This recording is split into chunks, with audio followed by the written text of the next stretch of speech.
So hello guys, good morning. कैसे हो आप सब? आपका एक बार फिर से स्वागत है आपके अपने चैनल आई विल पर, जिसमें कि हम कर रहे थे विजन आईएएस की टेस्ट सीरीज। और आज हम आ जाते हैं अपने नेक्स्ट डे के जो भी क्वेश्चंस हैं उन पे। और नेक्स्ट डे के क्वेश्चंस है हमारे कौन से टेस्ट के, आप सभी को पता है कौन सा टेस्ट चल रहा है अभी। 10 टेस्ट हमारे कंप्लीट हो चुके हैं और अब आ गया हमारा 11 टेस्ट। और 11 टेस्ट हमारा पॉलिटी या फिर बोल सकते हो गवर्नेंस का टेस्ट है।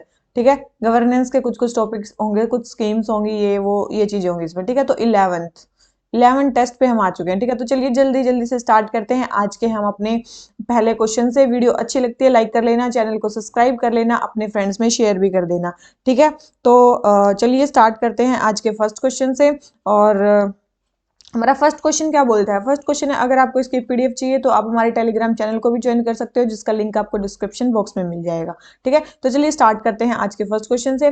With reference to India consider the following statements. तो हमें बतानी है कि तीन स्टेटमेंट, सॉरी दो स्टेटमेंट दे रखे हैं, उसके बारे में बताना है कौन सी सही है कौन सी गलत है। सबसे पहले बोल रहे हैं, the constitution of India empowers the election commissioner of India to allocate symbols to party. बोल रहे हैं कॉन्स्टिट्यूशन ऑफ इंडिया एम्पावर करता है इलेक्शन कमीशन को कि वो पार्टीज को सिंबल प्रोवाइड कर सकता है। तो जल्दी बताओ ये स्टेटमेंट सही है कि रॉन्ग है, जल्दी बताओ।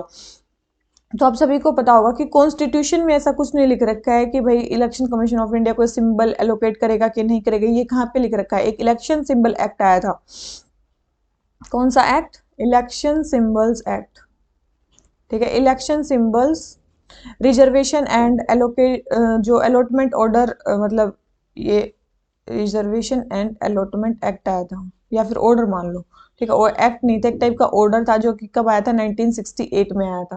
ठीक है, कब आया था? 1968 में आया था। Election symbols reservation and allotment order 1968 में आया था। वो इम्पावर करता है इलेक्शन कमिश्नर को कि वो सिंबल एलोकेट कर सकते हैं पार्टीज को। ठीक है, तो मेरे ख्याल से समझ में आ गया होगा, कॉन्स्टिट्यूशन इम्पावर नहीं करता, ये जो ऑर्डर है ये इम्पावर करता है। तो फर्स्ट स्टेटमेंट हमारी क्या होगी? रॉन्ग। सेकंड बोल रहे हैं, अगर कोई स्प्लिट हो जाता है पॉलिटिकल पार्टीज में, जो हाई कोर्ट है वो डिसाइड करेगा जो भी पार्टी के सिंबल्स हैं उसको। तो जल्दी बताओ कौन डिसाइड करेगा?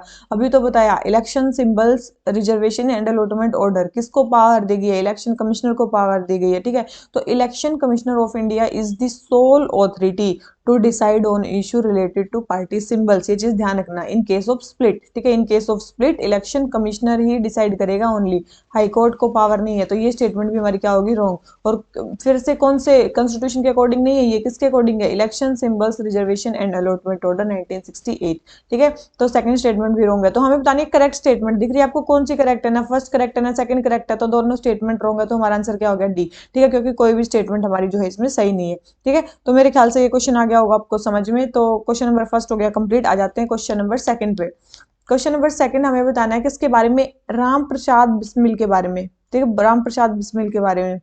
ठीक है, बहुत जल्दी तो इनकी डेथ ही हो गई थी, मतलब बहुत ही जल्दी हो गई थी यार इनकी डेथ। तो क्या बोलते हैं, he was one of the founding members of HSRA। बोल रहे हैं कि HSRA के फाउंडिंग मेंबर थे। सेकंड बोल रहे हैं, इन्होंने एक रिवोल्यूशनरी ऑर्गेनाइजेशन स्टार्ट की थी जिसका नाम था मैत्री वैदी।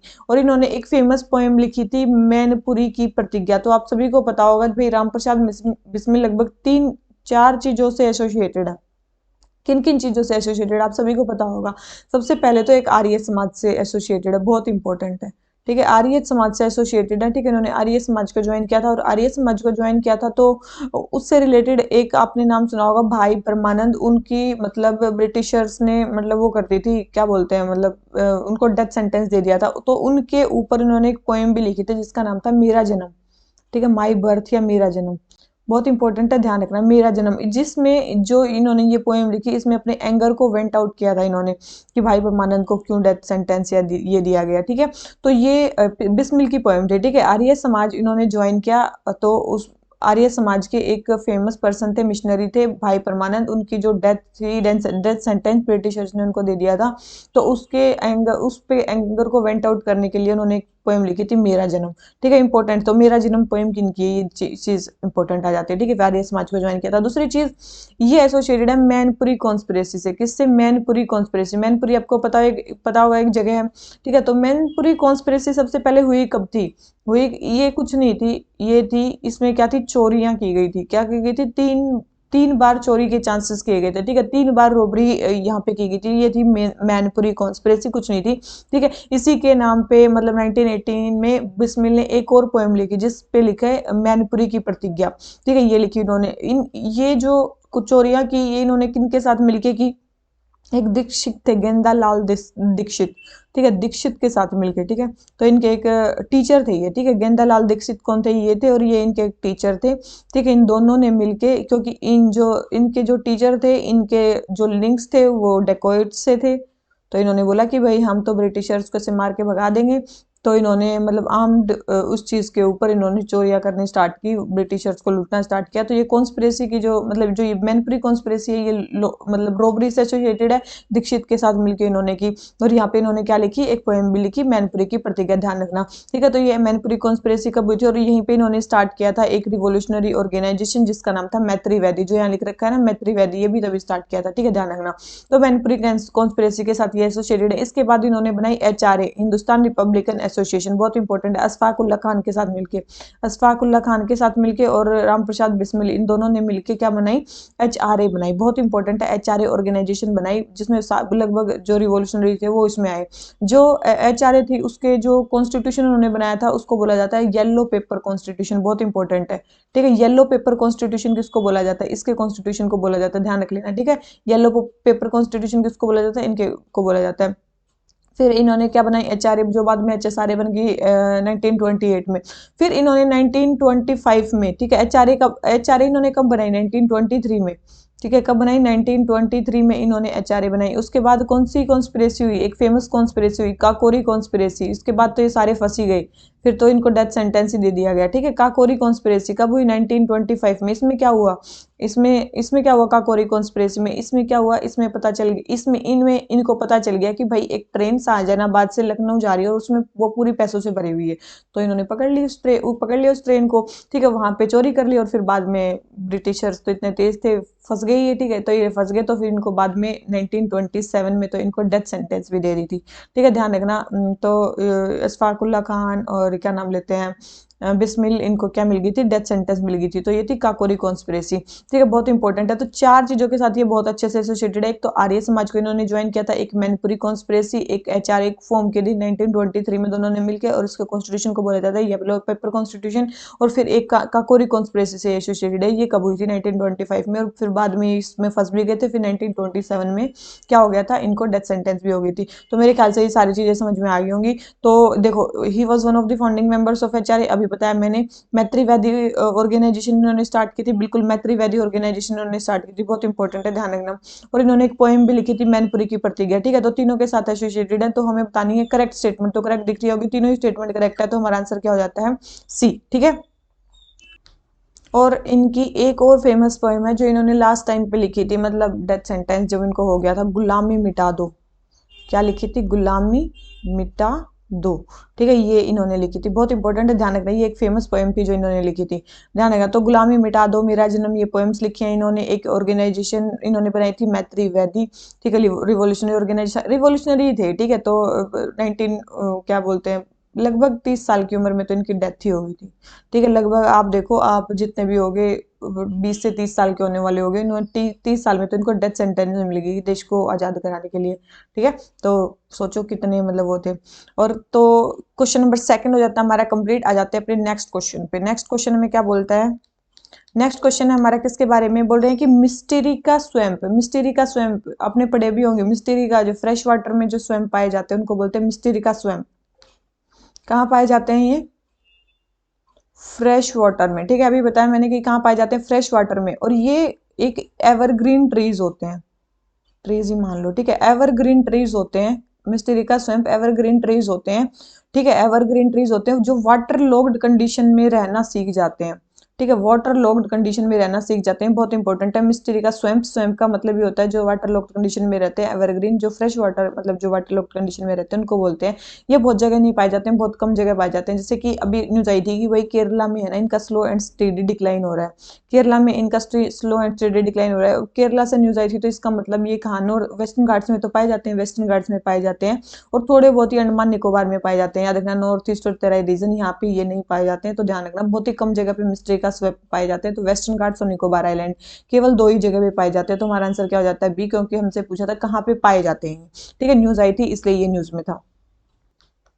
ठीक है, तो ये आपको पता होनी चाहिए। और इसमें दो टाइप की सिल्ट रूट और स्टिल्ट रूट और क्या नाम लेते हैं, सिल्ट रूट और नी रूट्स भी इसमें पाई जाती हैं। कुछ फेमस रूट्स के नाम है, ठीक है। तो ये जो इसमें पाई जाती है कौन कौन सी फेमस रूट्स हैं, ठीक है, स्टिल्ट रूट और नी रूट्स, ठीक है, स्टिल्ट है ये, ठीक है, स्टिल्ट रूट्स और नी रूट्स, ये दो टाइप की इसमें रूट्स पाई जाती हैं, तो ध्यान रखना। तो क्वेश्चन नंबर थर्ड हो गया हमारा कंप्लीट, आंसर हो गया बी। आ जाते हैं अपने नेक्स्ट क्वेश्चन पे, ठीक है। नेक्स्ट क्वेश्चन में क्या बोलता है, नेक्स्ट क्वेश्चन है हमारा किसके बारे में, क्राफ्ट और स्टेट बोल रखी है कि ये क्राफ्ट किस स्टेट से एसोसिएटेड है, द जरदोजी कामदानी। जरदोजी का नाम सुना होगा आपने, इसमें प्रीशियस जो थ्रेड है उससे मतलब वो तुरपाई वगैरह की जाती है, ठीक है, जरदोजी उसको बोलते हैं। जैसे सिल्वर और गोल्ड के धागे से कोई चीज बनाना कपड़े के ऊपर, तो उसको बोलते हैं जरदोजी, ठीक है। तो ये कहाँ कहाँ पे, बहुत सारी जगह की जाती है, उसमें से लखनऊ भी एक जगह है। लखनऊ कहाँ पे है, यूपी में, तो आप सभी को पता है, दिल्ली, लखनऊ, हैदराबाद, इन सब जगहों पे की जाती है, ठीक है। भोपाल में भी की जाती है, ठीक है। तो यहाँ यहाँ दिल्ली, हैदराबाद, भोपाल, ये सारी जगहों पे की जाती है, तो यूपी में भी की जाती है। तो ये स्टेटमेंट बिल्कुल सही है, तो फर्स्ट स्टेटमेंट हमारी सही है। दूसरी है कामदानी। कामदानी कहाँ पे की जाती है, जल्दी बताओ। कामदानी का दूसरा नाम है बदला। क्या नाम है, बदला, BADLA, ठीक है। ये कहाँ पे की जाती है, याद रखना, ये उड़ीसा में नहीं की जाती है, कहाँ पे की जाती है, लखनऊ में की जाती है। कहाँ पे की जाती है, ये लखनऊ में की जाती है, बहुत इंपॉर्टेंट है, ठीक है। कामदानी कहाँ पे की जाती है, ये क्राफ्ट लखनऊ में की जाती है। गोटा पट्टी, गोटा पट्टी कहाँ पे की जाती है, बहुत फेमस है गोटा पट्टी, या डंका भी इसको बोलते हैं, क्या बोलते हैं, डंका, गोटा पट्टी या डंका इसको बोलते हैं। तो ये कहाँ पे की जाती है, राजस्थान में की जाती है, आप सभी को पता होगा, बिल्कुल, जो राजस्थान से होंगे उनको तो पता ही होगा। फिर है तिल्ला। तिल्ला बहुत इंपॉर्टेंट है, तिल्ला, तिल्ला कहाँ पे की जाती है, वेस्ट बंगाल में नहीं की जाती, कहाँ पे की जाती है, जम्मू एंड कश्मीर में, बहुत इंपॉर्टेंट है, ध्यान रखना इनको, ठीक है। तो तिल्ला कहाँ पे की जाती है, तिल्ला जम्मू एंड कश्मीर में की जाती है, गोटा पट्टी राजस्थान में की जाती है, कामदानी जो है हमारे लखनऊ में, और जरदोजी भी यूपी में की जाती है, ठीक है। जरदोजी और कामदानी ध्यान रखना लखनऊ में की जाती है, गोटा पट्टी राजस्थान में, और तिल्ला जम्मू एंड कश्मीर में। तो हमें बताने करेक्टली मैच्ड कौन कौन से, तो बताओ भाई, केवल दो करेक्टली मैच्ड और दो अनकरेक्टली मैच्ड है, तो हमारा आंसर क्या हो जाता है, बी, ठीक है। तो हमारा आंसर क्या हो गया, बी। आ जाते हैं अपने नेक्स्ट क्वेश्चन पे। नेक्स्ट क्वेश्चन हमारा किसके बारे में, फाइनेंस कमीशन के बारे में। तीन स्टेटमेंट्स दे रखे हैं, देखो भाई, पहले वाले को मैं थोड़ा सा यहाँ से साफ कर देती हूँ, ठीक है। फाइनेंस कमीशन के बारे में बताना है। सबसे पहले the constitution provides for composition of finance commission with the chairman and 4 other members. तो आप सभी को पता है, बिल्कुल भी कॉन्स्टिट्यूशन में ये प्रोवाइड किया गया है कि भाई एक फाइनेंस कमीशन होंगे, 4 अदर मेंबर्स होंगे। और किस आर्टिकल में फाइनेंस कमीशन के अपॉइंटमेंट की बात की गई है, आर्टिकल 280 में। आप सभी को पता है कहाँ पे बात की गई है, आर्टिकल 280 में फाइनेंस कमीशन को एस्टेब्लिश करने की बात की गई है। दूसरी चीज, यदि president determine the qualification and appointment of chairman and members. देखो, चेयरमैन एंड मेंबर्स की जो क्वालिफिकेशन है उनको डिटरमाइन कौन करती है, याद रखना कौन करती है इनको, वो करती है पार्लियामेंट, ना कि प्रेसिडेंट। ये बहुत इंपॉर्टेंट है, कौन करती है, पार्लियामेंट डिटरमाइन करती है इनकी कंडीशन को। कौन डिटरमाइन करती है, पार्लियामेंट, ना कि प्रेसिडेंट, ठीक है। तो ये स्टेटमेंट रॉन्ग होगी। थर्ड, तो ये रॉन्ग होगी। थर्ड है, the commission recommended measures needed to augment the consolidated fund of India to supplement the resources of panchayat and municipalities. तो ये स्टेटमेंट क्या बिल्कुल सही है, जो कमीशन है वो रिकमेंड करता है कुछ measures consolidated fund of India में हमें क्या करनी चाहिए, ताकि पंचायत और म्यूनसिपैलिटीज के जो रिसोर्सेज है उनको सप्लीमेंट किया जा सके, बिल्कुल सही स्टेटमेंट है। तो फर्स्ट स्टेटमेंट भी सही है, थर्ड स्टेटमेंट भी सही है। तो हमें बताने करेक्ट स्टेटमेंट तो दिख रही होंगी, केवल दो स्टेटमेंट करेक्ट है, हमारी एक स्टेटमेंट इसमें क्या हमारी रॉन्ग है, तो हमारा आंसर क्या हो जाता है, बी। तो ठीक है, समझ में आ रहा होगा। फाइनेंस कमीशन मैंने आर्टिकल बता दिया, 280 में आता है, ठीक है। ये रिपोर्ट अपने किसको देगा, अगर इनको अपॉइंट प्रेसिडेंट करते हैं तो इनको रिपोर्ट कौन देगा, रिपोर्ट किसको देंगे, ये तो ये प्रेसिडेंट को ही अपनी रिपोर्ट देते हैं। क्या ये इनका, क्या जो फाइनेंस कमीशन रिकमेंडेशन देता है वो बाइंडिंग होती है, नहीं। उनकी जो मतलब जो भी रिकमेंडेशन देते हैं, याद रखना वो क्या होती है, एडवाइजरी होती है, बहुत इंपॉर्टेंट है। अभी कितने फाइनेंस कमीशन बैठे हैं, 15 फाइनेंस कमीशन को, केवल 15 फाइनेंस कमीशन बैठे हैं। अभी अभी के जो फाइनेंस कमीशन 15 फाइनेंस कमीशन, उनका नाम क्या है पता है आपको, चेयरमैन का NK सिंह, ठीक है। एनके सिंह का नाम सुना होगा, ठीक है। फर्स्ट फाइनेंस कमिश्नर का नाम क्या था, first finance commission KC Niyogi, ठीक है, KC नियोगी, बहुत इंपॉर्टेंट है, ठीक है। तो KC Niyogi first finance commissioner का नाम था। और 15 फाइनेंस कमीशन जो है वो NK सिंह है, एडवाइजरी रोल है, ठीक है, प्रेसिडेंट को ये करते हैं, एक चेयरपर्सन होते हैं। अब क्या इनकी क्वालिफिकेशन क्या है, मतलब क्वालिफिकेशन पार्लियामेंट ने क्या डिटरमाइन की, बताइए ना, कि पार्लियामेंट डिटरमाइन करेगी क्वालिफिकेशन। तो पार्लियामेंट ने क्या क्वालिफिकेशन डिटरमाइन कर रखे हैं, देखो, चेयरमैन के लिए अलग है, चेयरमैन के लिए अलग है, और मेंबर्स के लिए अलग, बहुत इंपॉर्टेंट है। चेयरमैन के लिए तो एक ही कंडीशन है कि भाई पब्लिक अफेयर्स में उनको एक्सपीरियंस होना चाहिए, क्या होना चाहिए, पब्लिक अफेयर्स में उनको एक्सपीरियंस होना चाहिए, बहुत इंपॉर्टेंट है, उनको पब्लिक अफेयर्स में एक्सपीरियंस होना चाहिए। है चेयरमैन की क्वालिफिकेशन। मेंबर्स की क्या क्या क्वालिफिकेशन है, देखो इन चार चीजों में से किसी को भी सिलेक्ट कर सकते हो। या तो वो मतलब जज बनने के लायक हो, ठीक है, मतलब या तो वो हाई कोर्ट के जज बनने के, या तो वो हाई कोर्ट के जज हो या जज बनने के क्वालिफाइड हो, ठीक है। दूसरी चीज, या फिर उनको फाइनेंशियल मैटर्स में या फिर क्या फाइनेंशियल मैटर्स में उनको क्या होनी चाहिए, स्पेशल नॉलेज नॉलेज होनी चाहिए, ठीक है।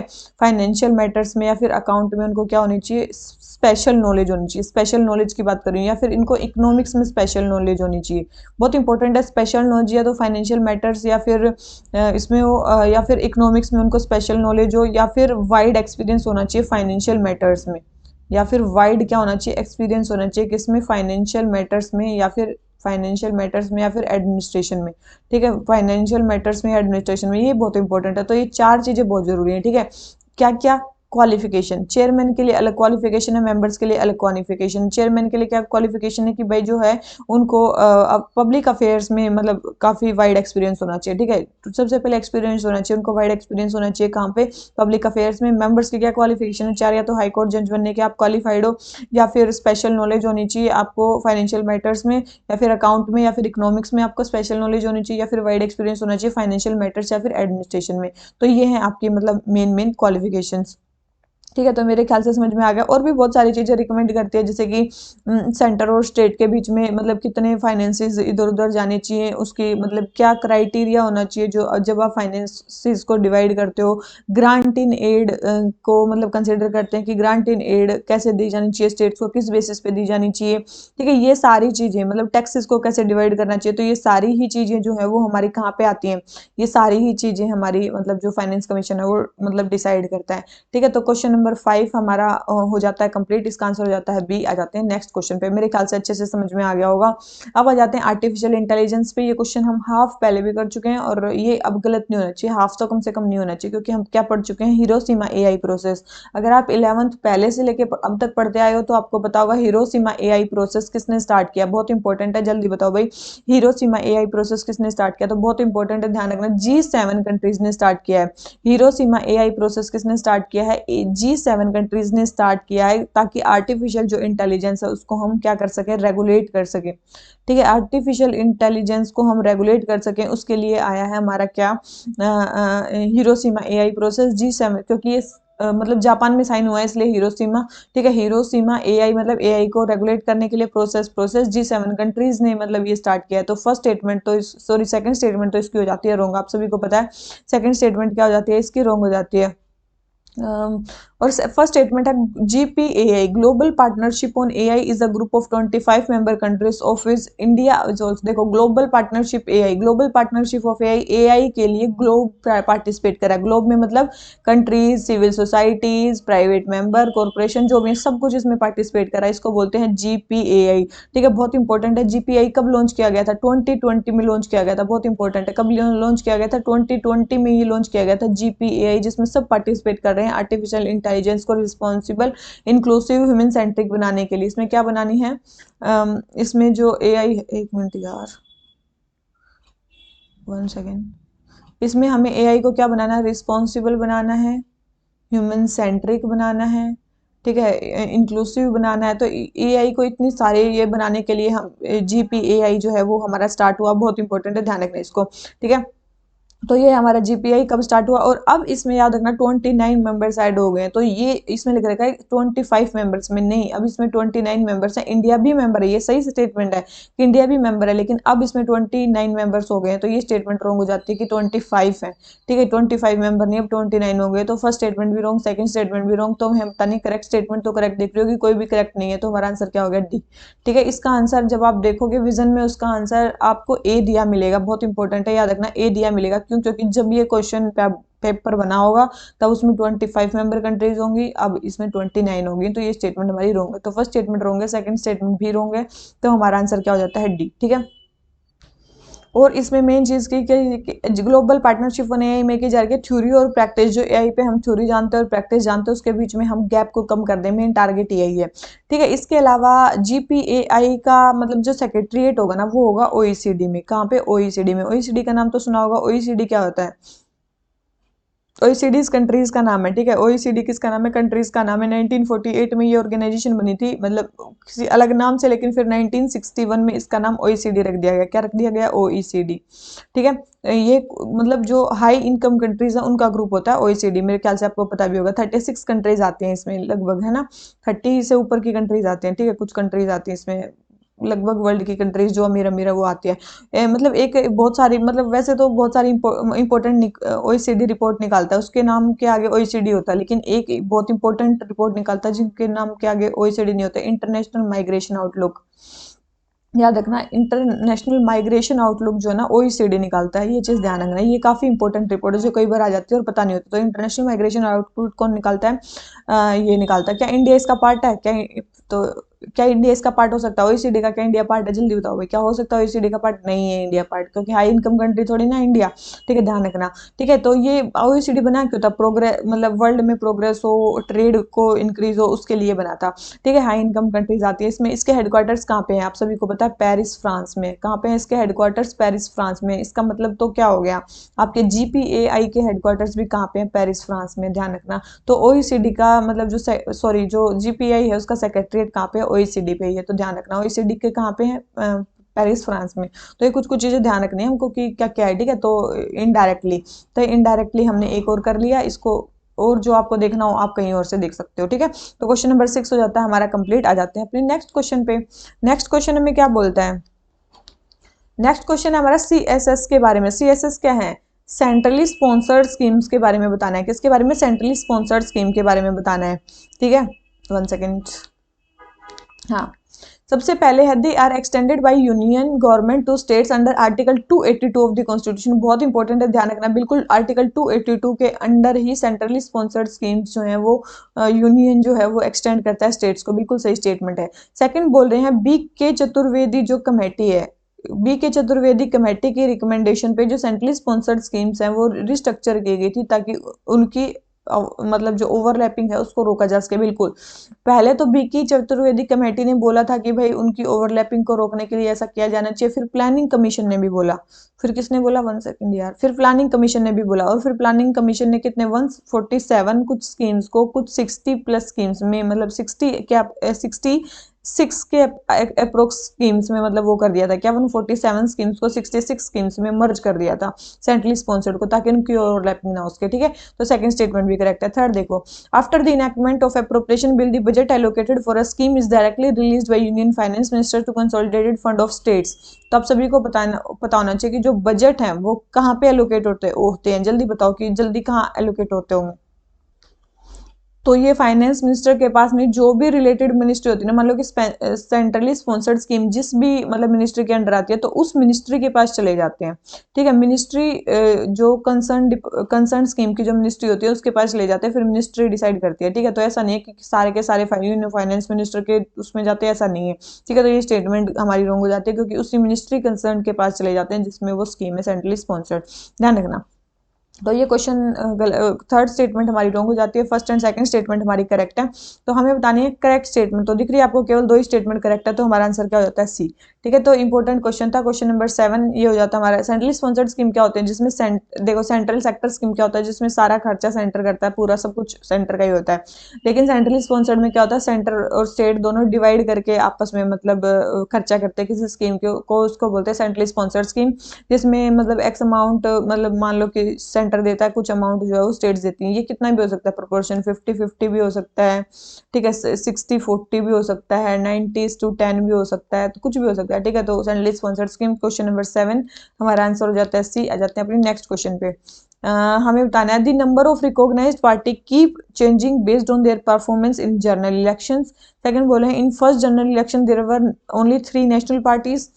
तीसरा बोले हैं every national party is allocated a symbol exclusively reserve for its use throughout the country. तो बोल रहे हैं देखिए द नंबर ऑफ रिकॉग्नाइज्ड जो पार्टीज हैं वो चेंज होती रहती है based on their performance in general election. जल्दी बताओ भाई क्या चेंज होती रहती है क्या, तो बिल्कुल भाई जो रिकॉग्नाइज्ड पार्टी है वो पोल परफॉर्मेंस के ऊपर चेंज होती रहती है, आप सभी को पता है। सेकंड बोले फर्स्ट जनरल इलेक्शन में 3 नेशनल पार्टीज थी, आपको पता होना चाहिए 14 नेशनल पार्टीज थी पहला इलेक्शन हुआ जब, ध्यान रखना। तो ये गलत स्टेटमेंट है कि फर्स्ट जनरल इलेक्शन में ओनली 3 नेशनल पार्टीज थी और 39 जो थी वो स्टेट पार्टीज थी, ध्यान रखना। हर national party is allocated a symbol exclusively reserve for its use throughout the country. बिल्कुल हर एक नेशनल पार्टी को वो ऐसा सिंबल दिया जाता है जो पूरी कंट्री में यूज कर सकती है, और एवरी जो स्टेट पार्टी होती है उसको कैसा सिंबल दिया जाता है जो स्टेट में थ्रू आउट यूज हो सकता है। ठीक है, तो थर्ड स्टेटमेंट भी सही है, फर्स्ट स्टेटमेंट भी सही है, सेकंड स्टेटमेंट होगा कि भाई इतनी थी।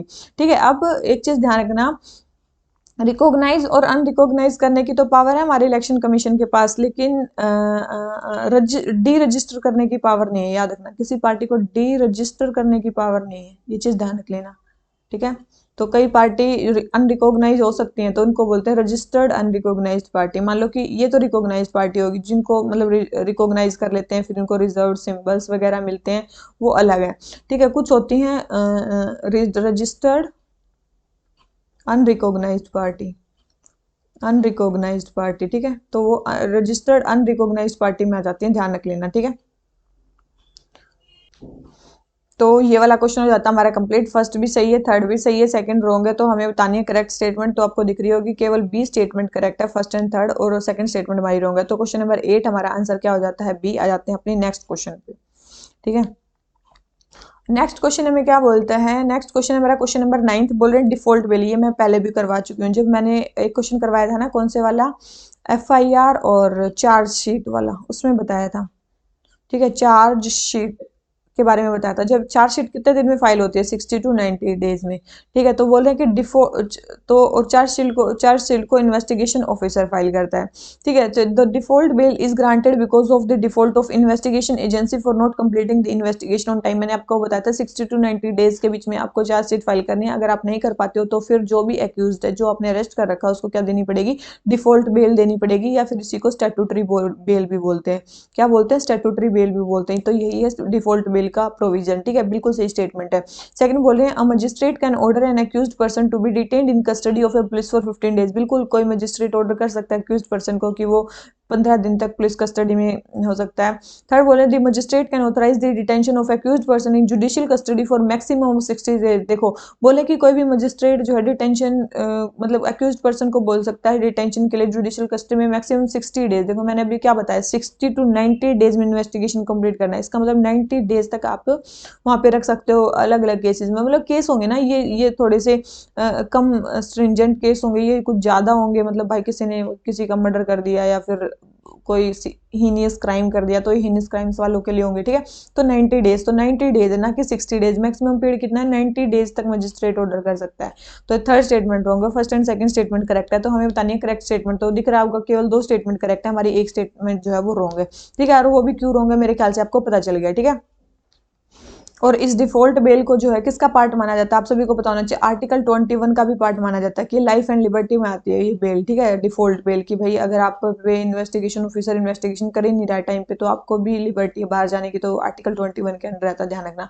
तो क्वेश्चन नंबर 9 हमारा ये आंसर हो जाता है बी। आ जाते हैं क्वेश्चन नंबर 10 पे। बोल रहे हैं कि 2 स्टेटमेंट हमें दे रखी हैं। ठीक है, बोले कि the first communist ministry in India came into being in Kerala in 1957। बोले कि पहली जो कम्युनिस्ट मिनिस्ट्री थी वो इंडिया में केरला में आई, और वो आई 1957 में। तो सेकंड बोले Congress party was in sole national party until 1977। अभी 1977। ठीक है, जल्दी बताओ भाई कौन कौन सी स्टेटमेंट सही है। तो आपको पता होना चाहिए क्या, फर्स्ट स्टेटमेंट तो बिल्कुल सही है कि पहली कम्युनिस्ट मिनिस्ट्री 1957 में केरला में बनी थी, ये स्टेटमेंट बिल्कुल सही है। सेकंड बोले Congress party was the sole national party. अभी हमने बात किया पहले नेशनल इलेक्शन में 14 नेशनल पार्टीज थी, ठीक है, पहले जनरल इलेक्शन में, तो सोल पार्टी कैसे थी कांग्रेस पार्टी, तो ये स्टेटमेंट तो रॉन्ग होगी। तो सेकंड स्टेटमेंट रॉन्ग है, फर्स्ट स्टेटमेंट करेक्ट है। और ऐसा ऑप्शन केवल एक ही होता है जिसमें फर्स्ट स्टेट करेक्ट होता है और सेकंड रॉन्ग होता है, वो होता है सी।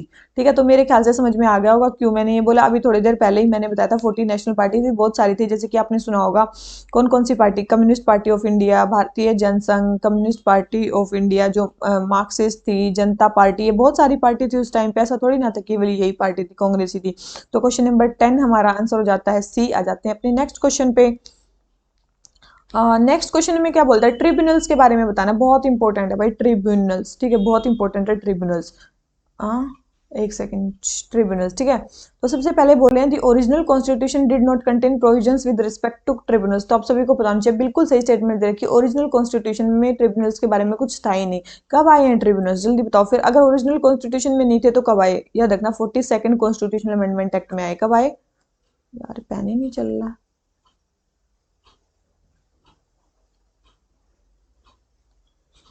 ठीक है, 42nd कॉन्स्टिट्यूशनल अमेंडमेंट एक्ट में आए। ठीक है, ट्रिब्यूनल्स कब आए, 42nd कॉन्स्टिट्यूशनल अमेंडमेंट एक्ट में आए।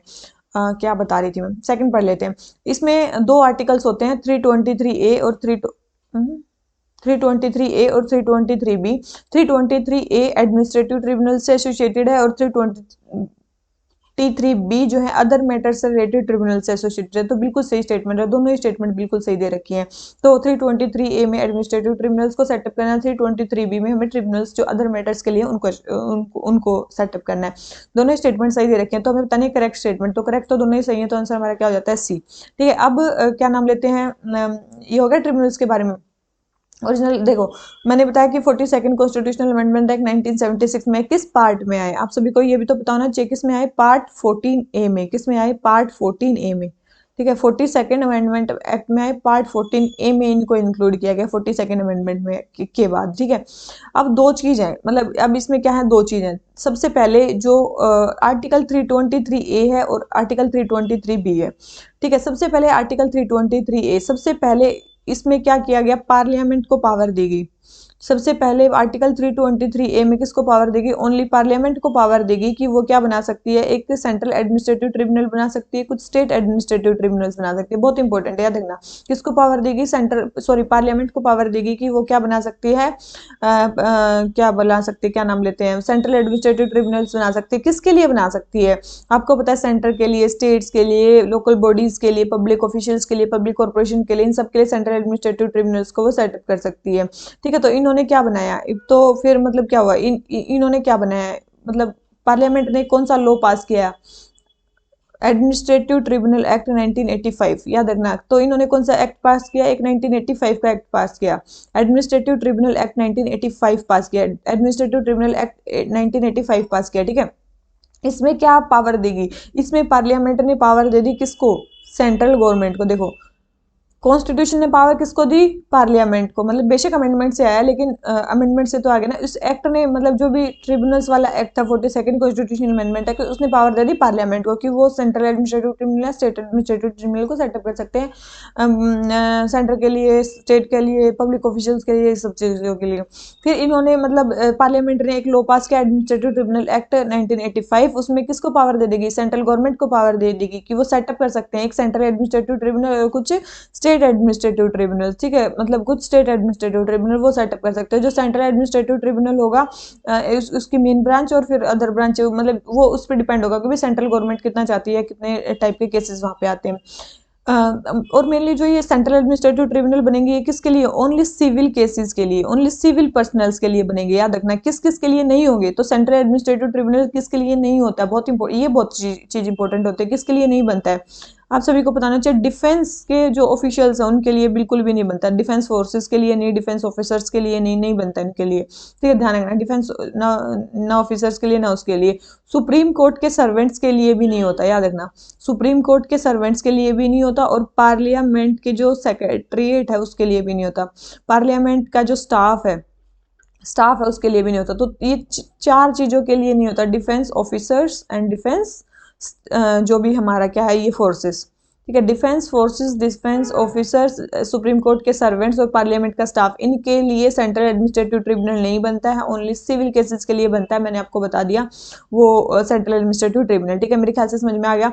अब सेंट्रल एडमिनिस्ट्रेटिव ट्रिब्यूनल में कौन कौन होता कौन है, सबसे पहले आ गया सेंट्रल एडमिनिस्ट्रेटिव ट्रिब्यूनल। इसमें होता कौन है, एक चेयरपर्सन होते हैं और कुछ मेंबर्स होते हैं, एक चेयरपर्सन होते हैं और कुछ मेंबर्स होते हैं। अभी कितने हैं, एक चेयरपर्सन है और 69 मेंबर्स हैं। अभी कितने हैं, एक चेयरपर्सन है, 69 मेंबर्स हैं, बहुत इंपॉर्टेंट है। पहले याद रखना, पहले 2006 से पहले एक वाइस चेयरपर्सन भी होते थे, लेकिन फिर बाद में ये प्रोविजन चेंज कर दिया गया कि भाई वाइस चेयरपर्सन की पोस्ट मतलब उतनी ज्यादा इंपॉर्टेंट नहीं है, तो वाइस चेयरपर्सन की पोस्ट को हटा दिया गया। ठीक है, फिर ये जो मेंबर्स होंगे, ये मैंने बता दिया कि इतने मेंबर्स होंगे, एक चेयरपर्सन होंगे, 69 मेंबर्स होंगे, और ये जो होंगे किस फील्ड से होंगे, एडमिनिस्ट्रेटिव से होंगे कि जुडिशियल फील्ड से होंगे, तो दोनों से ही होंगे। याद रखना, एडमिनिस्ट्रेटिव ब्रांच से भी लिए जा सकते हैं, जुडिशियल ब्रांच से भी लिए जा सकते हैं, बहुत इंपॉर्टेंट है। ठीक है, कितने साल के लिए सिलेक्ट होंगे, 4 ईयर्स के लिए सिलेक्ट होंगे, और मिनिमम एज 50 साल से कम नहीं होनी चाहिए, 50 साल से ज्यादा होनी चाहिए। सबसे पहले मिनिमम एज होनी चाहिए 50+। ठीक है, 4 साल के लिए अपॉइंट होंगे, और क्या नाम लेते हैं, कितने मतलब मैक्सिमम एज इनकी कितनी हो सकती है, मतलब अगर अगर चेयरपर्सन की बात करें तो 70 ईयर्स, और मेंबर्स की बात करें तो 67 ईयर्स। ध्यान रखना, 70 ईयर्स और 67 ईयर्स इनकी क्या हो सकती है, मिनिमम एज। ठीक है, सॉरी मैक्सिमम एज। ठीक है, 70 ईयर्स और 67 ईयर्स, 4 साल के लिए अपॉइंट होंगे, 50+ मतलब एज के होने चाहिए इनको। मतलब अपॉइंट कौन करेगा, सेंट्रल गवर्नमेंट अपॉइंट करेगी। किसकी बेसिस पे, सर्च कम सिलेक्शन कमेटी की बेस पे। सिलेक्शन कमेटी को हेड कौन करेंगे, या तो chief justice of India, chief justice of India मतलब जो भी होते हैं, या फिर मतलब जो भी जज, मतलब वो जज सेलेक्ट करेंगे, या फिर अगर बात कर सकते हैं अगर हमें स्टेट एडमिनिस्ट्रेटिव ट्रिब्यूनल बनाना है तो फिर यहाँ पे chief justice of high court आ जाएंगे। ठीक है, ध्यान रखना। तो और मिनिमम फीस लगती है इसमें, अप्रोक्स 50 फीस लगती है। पहले क्या था, जो इसमें बोला गया था कि भाई सेंट्रल एडमिनिस्ट्रेटिव ट्रिब्यूनल के केसेस डायरेक्ट कहाँ जाएंगे, सुप्रीम कोर्ट में जाएंगे, वो हाई कोर्ट में नहीं जाएंगे। लेकिन फिर आया एक चंद्र कुमार केस, आपने नाम सुना होगा, चंद्र कुमार केस आया, बहुत इंपॉर्टेंट है। चंद्र कुमार केस आया 1997 में। चंद्र कुमार केस आया, उसने क्या बोला कि नहीं भाई, ये जो केसेस हैं एडमिनिस्ट्रेटिव ट्रिब्यूनल्स के, ये पहले हाई कोर्ट जाएंगे फिर सुप्रीम कोर्ट जाएंगे, आप डायरेक्ट सुप्रीम कोर्ट में नहीं जा सकते, इनके मतलब जो एड्रेसल है उनके लिए, तो अपील्स ये होंगी। और दूसरी चीज ध्यान रखना कि इसमें बोला गया कि भाई सेंट्रल एडमिनिस्ट्रेटिव जो ट्रिब्यूनल्स बनाओगे या फिर स्टेट एडमिनिस्ट्रेटिव ट्रिब्यूनल्स बनाओगे, उसमें हायरार्की नहीं होनी चाहिए। उसमें क्या नहीं होनी चाहिए, हायरार्की नहीं होनी चाहिए, और केवल पार्लियामेंट को ही पावर दी गई थी, तो हायरार्की इसमें नहीं होनी चाहिए। तो ये सारी चीजें इसमें बोला गई थी। फिर आगे हमारे 323B, जिसमें मतलब ये हो गया हमारे किसके बारे में, 323A के बारे में, जिसमें सेंट्रल एडमिनिस्ट्रेटिव ट्रिब्यूनल या स्टेट एडमिनिस्ट्रेटिव ट्रिब्यूनल बनाते हैं। स्टेट एडमिनिस्ट्रेटिव ट्रिब्यूनल स्टेट के हिसाब से बनते हैं, स्टेट गवर्नमेंट बनाती है वो। ठीक है, ध्यान रखना, मतलब स्टेट एडमिनिस्ट्रेटिव ट्रिब्यूनल अलग होते हैं, जिसमें chief justice of high court आ जाएगा, वैसी ही चीजें रहेंगी और सारी। ठीक है, फिर आ जाती है हमारी किसके बारे में, आर्टिकल 323B के बारे में, जिसमें अदर मैटर्स के लिए हमारे ट्रिब्यूनल सेटअप किए जाते हैं। इनको पार्लियामेंट भी सेटअप कर सकती है और स्टेट गवर्नमेंट भी सेटअप कर सकती है, ये चीज ध्यान रखना। पार्लियामेंट भी स्टेट एस्टेब्लिश कर सकते हैं, स्टेट गवर्नमेंट भी एस्टेब्लिश कर सकती है। और एक और चीज, यहाँ पे हायरार्की बनाई जा सकती है कोर्ट्स की, यहाँ पे ट्रिब्यूनल्स की हायरार्की एस्टेब्लिश की जा सकती है, लेकिन वहाँ पे मतलब 323A के अंडर आप हायरार्की नहीं बना सकते। ये बहुत इंपॉर्टेंट चीजें हैं कुछ कुछ। ठीक है, तो मेरे ख्याल से आपको ये ट्रिब्यूनल्स के बारे में चीजें समझ में आ गई होंगी। तो क्वेश्चन नंबर 11 हमारा आंसर हो जाता है सी, और सी क्यों है वो भी आपको पता चल गया। तो आ जाते हैं नेक्स्ट क्वेश्चन पे, और आज के बाद भाई ये ट्रिब्यूनल्स वाला चैप्टर अच्छे से पढ़ लेना। ठीक है, पढ़ोगे तो मेरे ख्याल से आ ही जाएगा। एक बार अगर नहीं आ रहा हो तो फिर से एक बार सुन लेना इसको। ठीक है, तो ये आप आ जाते हैं क्वेश्चन नंबर 12 पे। क्वेश्चन नंबर 12 हमारा पोक्सो एक्ट के बारे में, शायद सबका आंसर सही होगा ये। The act deals with sexual offences committed against children below 16 of, तो आप सभी को 18 साल से नीचे जितने भी क्राइम्स है वो सारे इसमें इंक्लूड होंगे, 16 से नीचे नहीं। तो फर्स्ट स्टेटमेंट रॉन्ग। सेकंड बोल रहे हैं, the act provides for establishment of special courts बनाए जाएंगे ताकि एक्सपीडाइट किया जाए जो ऐसे ऑफेंसेस के ट्रायल्स को, बिल्कुल। थर्ड बोल रहे हैं, the act empowers the commission for protection of child right at national और state level for monitoring the implementation of provisions of the act, बिल्कुल। इसमें ये भी बोला गया है, इसमें commission of for protection of child right को भी राइट दिए गए हैं कि वो भी मॉनिटर कर सकती है कि इस एक्ट के प्रोविजंस जो है वो इम्प्लीमेंट हो रहे हैं कि नहीं हो रहे हैं। और तो लगभग लगभग सारी चीजें आपको इसके बारे में बताई हैं। तो हमारा ये वाला क्वेश्चन हमें बतानी है करेक्ट स्टेटमेंट, तो करेक्ट दिख रही है आपको सारी सारी स्टेटमेंट करेक्ट नहीं, 2 स्टेटमेंट करेक्ट है केवल, तो आंसर हमारा क्या हो जाता है, बी। ठीक है, इंपॉर्टेंट क्वेश्चन था, आंसर हो जाता है बी। इसके अलावा याद रखना ये जेंडर न्यूट्रल एक्ट है, मतलब सेक्सुअल हेरेसमेंट किसी के भी साथ हो सकता है, सेक्सुअल हेरेसमेंट, असॉल्ट, ये सारी चीजें। ठीक है, तो सेक्सुअल हेरेसमेंट ये एक जेंडर न्यूट्रल एक्ट है, मेल और फीमेल दोनों को इसमें इंक्लूड किया गया है। रिपोर्टिंग, अगर आप रिपोर्टिंग नहीं करते हो, मान लो कि कहीं पब्लिक स्पेस में हो गया, public space in the sense कि मान लो कहीं ऑफिस में हो गया, और वहाँ का जो हेड होगा अगर वो उसको नॉन रिपोर्ट करता है तो वो भी क्राइम माना जाएगा। तो non reporting is also crime इन मतलब पोक्सो एक्ट के अंडर। ठीक है, कोई टाइम लिमिट नहीं है, आप कभी भी मतलब इसको मतलब केस दर्ज करवा सकते हो। जो कॉन्फिडेंशियलिटी है विक्टिम की वो बिल्कुल रखी जाएगी। और ये मतलब कंसिक्वेंस में रखा गया है, इंडिया ने एक वो साइन किया था, मतलब यूएन कन्वेंशन साइन किया था उन राइट्स ऑफ चिल्ड्रन या चिल्ड्रन चाइल्ड राइट्स, मान लो कि UN convention of child rights के ऊपर इंडिया ने कन्वेंशन साइन किया था 1992 में। तो उसको रेटिफाई करने के लिए इंडिया ने जो है ये पोक्सो एक्ट लेके आया। तो क्वेश्चन नंबर, ये वाला क्वेश्चन हो जाता है हमारा कंप्लीट। क्वेश्चन नंबर कौन सा ये क्वेश्चन नंबर 12। ठीक है, तो आंसर हो गया बी। आ जाते हैं अपने नेक्स्ट क्वेश्चन पे। नेक्स्ट क्वेश्चन हमें क्या बोलता है, क्वेश्चन नंबर 13। क्वेश्चन नंबर 13 सबसे पहले इसको अर्थ सक बोलते हैं। देखो भाई, जो न्यूज़ देखते होंगे मेरे ख्याल से वो जल्दी से इस क्वेश्चन को यहीं से लगा देंगे। दूसरी चीज़ बोल रहे हैं ये लैंड लॉक माउंटेनियस एरिया है साउथ कोकस में, अब तो लगा ही देंगे। दूसरी चीज़ बहुत अब अजरबैजान और आर्मेनिया इसको क्या करते हैं, क्लेम कर रहे हैं, और रशियन अंपायर के बाद एंड टेंशन रह रही है इसमें तब से। The territories of internationally recognise as part of oil rich Azerbaijan, but मतलब वो टेरिटरी अजरबैजान की मानी जा रही है, लेकिन वहाँ पे जो इनहेबिटेंट्स है वो आर्मेनियंस हैं, और गवर्नमेंट के क्लोज लिंक है नेबरिंग आर्मेनिया के साथ, एंड ऑफिशियली अभी यूएन इसको रिकॉग्नाइज नहीं किया है। तो हमें बताना है किसके बारे में बात चल रही है, तो आप सभी को पता है किसके बारे में बात चल रही है, नगोर्नो काराबाख रीजन के बारे में, मेरे ख्याल से आपको अच्छे से पता होगा। और आर्मेनियंस मेनली क्या है, याद रखना क्रिश्चियंस है, आ भी जाता है समटाइम्स ये ऐसा, ये क्रिश्चियंस है मेनली, और जो अजरबैजान है ये मेनली क्या है, मुस्लिम्स है, ये मेनली मुस्लिम कंट्री है अजरबैजान, और ये मेनली क्रिश्चियंस कंट्री है, ध्यान रखना।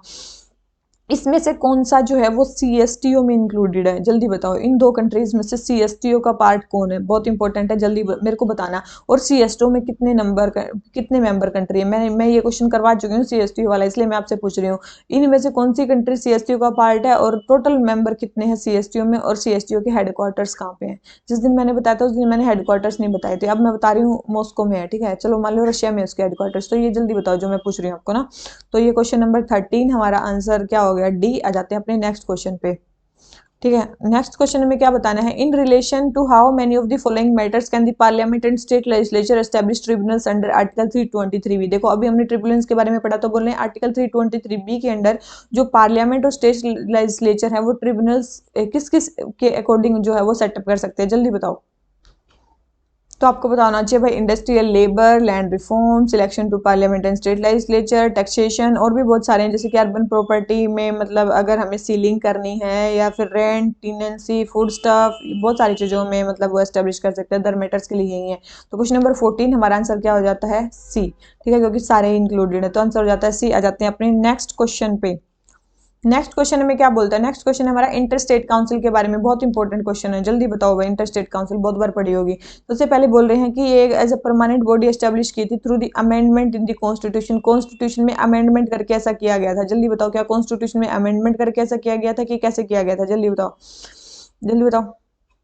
परमानेंट बॉडी कैसे स्टैब्लिश किया गया था, की गई थी इसको, तो याद रखना जब ये परमानेंट बॉडी बनाई गई, तो याद रखना जब ये परमानेंट बॉडी बनाएगी तो ये किसी एक्ट से नहीं बनाएगी, किसी कॉन्स्टिट्यूशन में अमेंडमेंट नहीं बनाया गया, तो इस ये प्रेसिडेंशियल ऑर्डर से की गई, किससे, प्रेसिडेंशियल ऑर्डर से, ना कि किसी अमेंडमेंट इन दी कॉन्स्टिट्यूशन से। बहुत इंपॉर्टेंट है। सबसे पहले तो जब ये परमानेंट बॉडी बनाएगी ये अमेंडमेंट से नहीं बनी, ये किससे बनी है, प्रेसिडेंशियल ऑर्डर से बनी है, बहुत इंपॉर्टेंट है। ये सेंटर स्टेट या इंटर स्टेट कोऑर्डिनेशन के लिए मेनली ये बॉडी बनी थी, किस एक्ट के अंदर बनी थी, बहुत इंपॉर्टेंट है, 263, आपने नाम सुना होगा आर्टिकल 263, बहुत फेमस आर्टिकल है कॉन्स्टिट्यूशन का। आर्टिकल 263 के अकॉर्डिंग हमारी जो इंटर स्टेट काउंसिल है वो एस्टेब्लिश होती है, ठीक है। और आपने एक चीज भी पढ़ी होगी, 262 के अकॉर्डिंग क्या एस्टेब्लिश होती है, इंटर स्टेट वाटर डिस्प्यूट्स, ठीक है। इंटर स्टेट वाटर डिस्प्यूट्स किसके अकॉर्डिंग एस्टेब्लिश होते हैं, आर्टिकल 262 के अकॉर्डिंग। आर्टिकल 263 के अकॉर्डिंग क्या, इंटर स्टेट काउंसिल, बहुत इंपॉर्टेंट, ध्यान रखना, इंटर स्टेट काउंसिल किसके अकॉर्डिंग होती है, आर्टिकल 263 के अकॉर्डिंग, ठीक है। तो मतलब बहुत सारी मतलब सेंटर स्टेट की चीजें डिस्कस करने के लिए, इंटर स्टेट की चीजें डिस्कस करने के लिए सारी चीजें इसमें आती है, ठीक है, इस काउंसिल में। इसके हेड कौन होते हैं, इसलिए सबसे फेमस इसलिए क्योंकि इसके हेड कौन होते हैं, प्राइम मिनिस्टर होते हैं, इसलिए ये मतलब सबसे ज्यादा न्यूज में होती है। सेकंड बोले home minister ex officio chairman होते हैं, अभी बता दिए मैंने, चेयरमैन कौन होते हैं, प्राइम मिनिस्टर होते हैं। थर्ड बोले the constitution provides that there is decision can not be challenge in supreme court in और इन एनी अदर कोर्ट। तो आप सभी को बता भी चैलेंज को नहीं किया जा सकता, कोई मतलब इंटर स्टेट काउंसिल है उसका डिसीजन को चैलेंज किया जा सकता है भाई, ऐसा नहीं है सुप्रीम कोर्ट या किसी अदर कोर्ट में उसको चैलेंज नहीं किया जा सकता। तो ये स्टेटमेंट भी रहोगे कि कहीं पे नहीं चैलेंज किया जा सकता, किया जा सकता है भाई चैलेंज, तो थर्ड स्टेटमेंट भी रहोगे। तो क्वेश्चन नंबर 15 हमें बताने करेक्ट स्टेटमेंट, तो करेक्ट तो मेरे को कोई भी नहीं दिख रही, तो हमारा आंसर क्या जाता है, डी, ठीक है। मेरे ख्याल से ये समझ में आ गया होगा आपको, ठीक है। और कब मेनली मतलब ये कब एस्टेब्लिश की गई, 1990 में एस्टेब्लिश की गई, आप सभी को पता है। क्या नाम लेते हैं, क्या इंटर स्टेट काउंसिल खोल लेते हैं पहले तो। कितनी बार मिलती है ये साल में, कितनी बार मिलती है, एटलीस्ट थ्राइस साल में लगभग, ये कितनी बार मिलेगी, 3 बार मिलेगी। इन कैमरा मीटिंग होती है और कंसेंसस से मीटिंग होती है। कंसेंसस आप बोलोगे कंसेंसस, कंसेंसस से कैसे, आपने तो केवल पीएम बताई, चेयरमैन तो पीएम चेयरमैन है, तो और भी तो होंगे, CM's of all state, CM's of UTs, administrators, governors जो भी हैं, ये सारे मतलब स्टेट्स के उसमें इंक्लूडेड होते हैं इंटर स्टेट काउंसिल में, बहुत इंपॉर्टेंट है। एक इसमें होता है सेक्रेटरीट, एक होती है एक होता है इसमें सेक्रेटरीट और एक होता है स्टैंडिंग कमेटी या काउंसिल जो भी होती है। ठीक है, सेक्रेटरीट जो है सबसे पहले बना था 1991 में ही बन गया था और काउंसिल जो है 1996 में बनी थी, ध्यान रखना। तो ये हमारी इंटर स्टेट काउंसिल के बारे में मेरे ख्याल से सारी चीजें आपको पता चल गई इसके बारे में। तो ये क्वेश्चन हो जाता है हमारा कंप्लीट। आ जाते हैं अपने नेक्स्ट क्वेश्चन पे। क्वेश्चन नंबर 15 हमारा आंसर हो जाता है डी। आ जाते हैं नेक्स्ट क्वेश्चन पे। इलेक्शंस के बारे में बताना। भाई पेन से लिखा ही नहीं जा रहा, मैं क्या ही करूँ यार। इलेक्शंस के बारे में बताना है। As per the constitution of India one candidate can contest from maximum 2 of the constitution. बोले कॉन्स्टिट्यूशन के अकॉर्डिंग जो एक कैंडिडेट है वो 2 जगह से, 2 मतलब कंस्टिट्यूएंसी से जो है वो लड़ सकता है। तो आप सभी को एक चीज जरूर पता होनी चाहिए, कॉन्स्टिट्यूशन के अकॉर्डिंग नहीं, रिप्रेजेंटेशन ऑफ पीपल एक्ट जो 1951 है ना, कौन सा रिप्रेजेंटेशन ऑफ पीपल एक्ट 1951 है ना, उसमें ये बोला गया था कि भाई मतलब एक कैंडिडेट 2 जगह से इलेक्ट कर सकता है। अभी क्यों न्यूज में, क्योंकि अभी भाई जो हमारे इलेक्शन कमिश्नर हैं वो बोल रहे हैं, मिनिस्ट्री ऑफ लॉ जस्टिस को बोल रहे हैं कि ये प्रोविजन हटा दो कि 2 जगह से लड़ सकता है। उनको बोला कि केवल एक ही जगह से, मतलब एक कैंडिडेट एक ही जगह से मतलब जो है वो कंटेस्ट कर सकता है इलेक्शन को। ये बोला गया है कि इसमें मतलब अभी रिकमेंड दे रहा है इलेक्शन कमीशन। तो ये रिप्रेजेंटेशन ऑफ पीपल एक्ट में है कि एक जो कैंडिडेट है वो 2 जगह से लड़ सकता है। ठीक है, और ये प्रोविजन भी मतलब याद रखना बाद में आया था, 1996 में आया था। 1996 से पहले तो 3 कंस्टिट्यूएंसी से भी मतलब लड़ते थे इलेक्शन। ठीक है, जैसे कि देवीलाल जी थे, उन्होंने भी मतलब 3 जगह से इलेक्शन लड़ा था। तो ये स्टेटमेंट क्या होगी हमारी, रॉन्ग होगी। सेकंड बोले if a candidate elected from 2 constituencies fails to resign from one of these seats within 14 days then both of its seats falls vacant। तो आप सभी को पता है बिल्कुल, अगर 14 दिन के अंदर वो किसी एक सीट को नहीं चूज करते हैं तो दोनों जगह से उनकी सीट वैकेंट हो जाएगी। तो दोनों ही स्टेटमेंट सही है, तो हमारा आंसर क्या हो गया, सेकंड। ठीक है, तो ये क्वेश्चन हो गया हमारा कंप्लीट। आ जाते हैं अपने नेक्स्ट क्वेश्चन पे, क्योंकि हमें करेक्ट स्टेटमेंट बतानी थी और करेक्ट स्टेटमेंट है हमारी बी, और ये क्वेश्चन हो जाता है हमारा कंप्लीट। ठीक है, तो देख लो फिर से क्या है इस क्वेश्चन में। ठीक है, तो ये वाला क्वेश्चन हो जाता है कंप्लीट। आ जाते हैं नेक्स्ट पे भाई। कंप्लीट हो गया क्या नीचे? क्वेश्चन नंबर 17 क्या बोलता है हमें? क्वेश्चन नंबर 17 हमारे ट्रिब्यूनल्स के बारे में फिर से बोल रहे हैं कि the number of tribunals was reduced from 26 to 19 under provisions of finance act 2017। बोले फाइनेंस एक्ट 2017 के अकॉर्डिंग जो ट्रिब्यूनल्स है उनका नंबर 26 से घटा के जो कर दिया गया, कितना कर दिया गया, 19 कर दिया गया। दूसरे बोल रहे हैं कि income tax tribunal appellate tribunal was established as first tribunal in India. Third बोल रहे हैं the power to make rules to provide for the qualification appointment and removal of chairperson and members of tribunals lie with the respective state government. तो ये power जो होती है वो किसके पास होती है? स्टेट गवर्नमेंट के पास होती है। तो हमें बताने कौन सी स्टेटमेंट सही है, कौन सी स्टेटमेंट गलत है। ठीक है, तो अभी हमने ये पढ़ा है, तो ये स्टेटमेंट तो बिल्कुल सही है कि भाई 2017 के जो फाइनेंस एक्ट था उसमें ये मतलब जो नंबर ऑफ ट्रिब्यूनल्स है उसको रिड्यूस कर दिया गया 26 से 19। दूसरी चीज, इनकम टैक्स से जो अपीलेट ट्रिब्यूनल था जो 1941 में बना था, ये सबसे पहला ट्रिब्यूनल था इंडिया का, बिल्कुल। थर्ड बोल रहे हैं जो पावर है क्वालिफिकेशन की, अपॉइंटमेंट की, रिमूवल की, चेयरपर्सन की, वो किसके पास है? स्टेट गवर्नमेंट्स के पास। तो आप सभी को पता है, अभी थोड़ी देर पहले ही बताया था किसके पास होती है पावर? सेंट्रल गवर्नमेंट के पास होती है। किसके पास होती है? सेंट्रल गवर्नमेंट के पास पावर है, ना कि स्टेट गवर्नमेंट के पास। थोड़ी देर पहले बताया था। तो ये स्टेटमेंट रॉन्ग हो जाती है। तो first and second statement correct है, थर्ड स्टेटमेंट रॉन्ग है। तो हमारा आंसर क्या हो गया? हमें बताने करेक्ट स्टेटमेंट। तो करेक्ट तो केवल 2 स्टेटमेंट करेक्ट है, एक स्टेटमेंट हमारी रॉन्ग है। तो हमारा आंसर क्या हो गया? बी। ठीक है, ये जरूर देखना कि हमसे गलत पूछा है कि सही पूछा, भाई ये निशान लगा लेना। ठीक है, फिर आ जाते हैं नेक्स्ट क्या? सर्वोत्तम मॉडल। सर्वोत्तम मतलब सेवा प्लस उत्तम, सर एक्सीलेंस इन सर्विसेज। ठीक है, इसको बोला जाता है सर्वोत्तम मॉडल। तो बोल रहे हैं सबसे पहले ये असेसमेंट इंप्रूवमेंट फ्रेमवर्क है पब्लिक सर्विस डिलीवरी के लिए, बिल्कुल ये स्टेटमेंट सही दे रखी है। सर्वोत्तम मॉडल के बारे में पता होगा। इसको DARPG ने एस्टेब्लिश किया है, डिपार्टमेंट ने 2006 में। तो ये स्टेटमेंट भी बिल्कुल सही इन्होंने एस्टेब्लिश किया है। Kerala was the first to implement the model. क्या केरला फर्स्ट था जिसने इस मॉडल को जो है वो इम्प्लीमेंट किया था? जल्दी बताओ, क्या केरला फर्स्ट था? एक सेकेंड। तो नहीं भाई, 4 स्टेट में सबसे पहले इसको पायलटेड किया गया था। एक तो था हिमाचल प्रदेश, एक था कर्नाटका, एक था MP और एक था उड़ीसा। ठीक है, इन स्टेट्स में इसको पायलट किया गया था। तो ऐसा नहीं है कि केवल केरला फर्स्ट स्टेट था जिसमें इंप्लीमेंट किया गया था। ये स्टेटमेंट रॉन्ग है। तो फर्स्ट स्टेटमेंट करेक्ट है, सेकंड स्टेटमेंट करेक्ट है, थर्ड स्टेटमेंट रॉन्ग है। तो हमें बतानी है करेक्ट है, तो हमें करेक्ट स्टेटमेंट देगी 1 और 2 हमारी जो है वो करेक्ट स्टेटमेंट है, थर्ड स्टेटमेंट जो है वो हमारी रॉन्ग है। और ये जो DARPG है ये किस मिनिस्ट्री के अंडर आता है? ये बहुत इंपॉर्टेंट है। ये किसके अंडर आता है? DARPG किसके अंडर आता है? मिनिस्ट्री ऑफ पर्सनल के अंदर। बहुत इंपॉर्टेंट है, याद रखना। Ministry of personnel public grievances के अंडर आता है, एंड पेंशंस। ठीक है, मिनिस्ट्री ऑफ पर्सनल के अंदर आता है ये। तो ये डिपार्टमेंट याद रखना, department of administrative reforms and public grievances किसके अंदर आता है, पब्लिक ग्रीवेंसेस वाले में ही आएगा, तो मिनिस्ट्री ऑफ पर्सनल्स के अंदर आता है ये, ठीक है। तो क्वेश्चन नंबर 18 हमारा आंसर क्या हो जाता है, बी आ जाते हैं अपने नेक्स्ट क्वेश्चन पे। नेक्स्ट क्वेश्चन हमें क्या बोलता है, हमें बताना है किसके बारे में, the election commission of India has the power to deregister a political party if it violates the provisions of RP act. तो आप सभी को पता है, मैंने आपको बताया था थोड़ी देर पहले कि आप इलेक्शन कमीशन किसी पार्टी को डी रिकॉग्नाइज कर सकता है, डी रिकॉग्नाइज कर सकता है, क्योंकि वो किसके बेसिस पे होता है, पोल्स के बेसिस पे होता है, लेकिन आप डी रजिस्टर नहीं कर सकते किसी पॉलिटिकल पार्टी को। तो ये स्टेटमेंट हमारी क्या हो जाती है, रॉन्ग हो जाती है, क्योंकि इलेक्शन कमीशन के पास पावर नहीं है कि वो किसी पार्टी को डी रजिस्टर कर दे। दूसरी बात बोल रहे हैं, so far no political party has been derecognised, अभी डी रिकॉग्नाइज्ड बोल दिया, क्या अभी तक कोई भी पार्टी डी रिकॉग्नाइज नहीं हुई है, नहीं भाई, डी रिकॉग्नाइज करने की पावर इलेक्शन कमीशन के पास है, और काफी सारी पार्टीज जो है वो डी रिकॉग्नाइज हो गई हैं, अभी भी 3 पार्टीज जो है वो डी रिकॉग्नाइज हुई हैं, आप सभी को पता होगा, टीएमसी, एनसीपी और सीपीआई, ये 3 पार्टीज को डी रिकॉग्नाइज कर दिया इलेक्शन कमीशन ने, तो आप सभी को पता होगा, इसलिए ये न्यूज में था।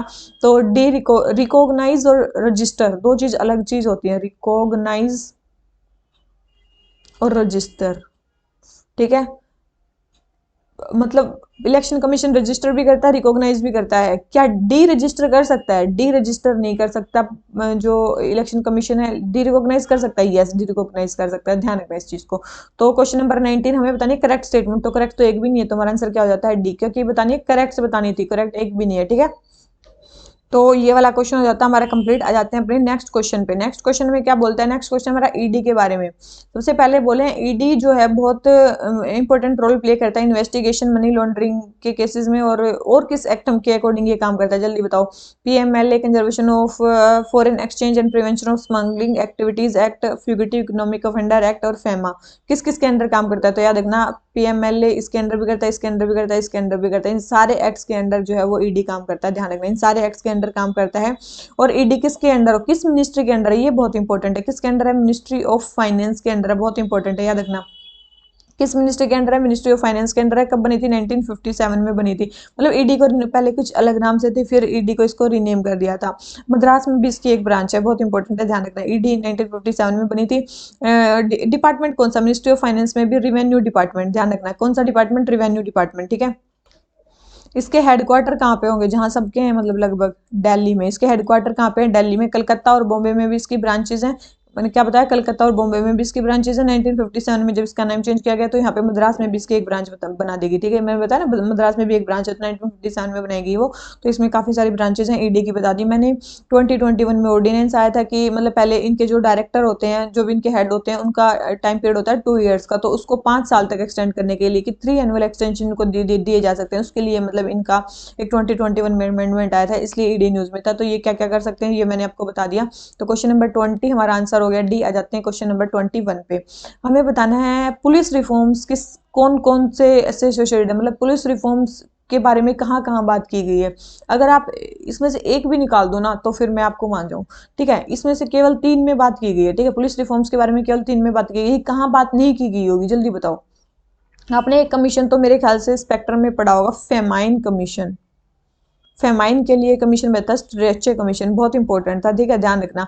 तो स्ट्रेचे कमीशन फेमाइन कमीशन था, ये पुलिस रिफॉर्म्स के लिए नहीं था। तो गोरे कमेटी, रिबेरियो कमेटी और धर्मवीर कमीशन, ये सारे किसके लिए बैठे थे, पुलिस रिफॉर्म्स के लिए बैठे थे। तो हमारा आंसर क्या हो जाता है, सी, ठीक है। तो और ये स्ट्रेचे कमीशन जो था ये किसके टाइम पे बैठा था, आप सभी को पता है लिट्टन के टाइम पे बैठा था, 1880 में बैठा था। कब, 1880 में बैठा था, लिट्टन के टाइम पे बैठा था। फर्स्ट फेमाइन कमीशन भी इसको बोला जाता है, ठीक है। फेमाइन को मतलब जो चीजें हैं उसको स्टडी करने के लिए बैठा था। तो क्वेश्चन नंबर 21 हमारा आंसर क्या हो जाता है, सी। आ जाते हैं अपने नेक्स्ट क्वेश्चन पे, ठीक है। नेक्स्ट क्वेश्चन पे आ जाते हैं।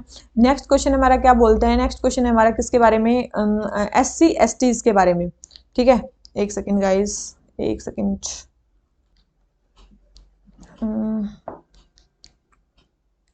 SC/STs के बारे में बताना है। सबसे पहले the scope of the act to punish the public servants extends to even the members of SCs और STs if they willingly neglect their duties to be performed under this act. तो याद रखना इस एक्ट का जो scope है वो public servants को बिल्कुल पनिश करता है SC/ST एक्ट के अंडर, लेकिन एससी और एसटी के मेंबर्स को नहीं करता है, ध्यान रखना, उसमें एससी एसटी के मेंबर नहीं आते हैं, ध्यान रखना। तो ये स्टेटमेंट रॉन्ग हो जाती है कि उनके लिए भी एक्सटेंड होता नहीं, उनके लिए एक्सटेंड नहीं होता।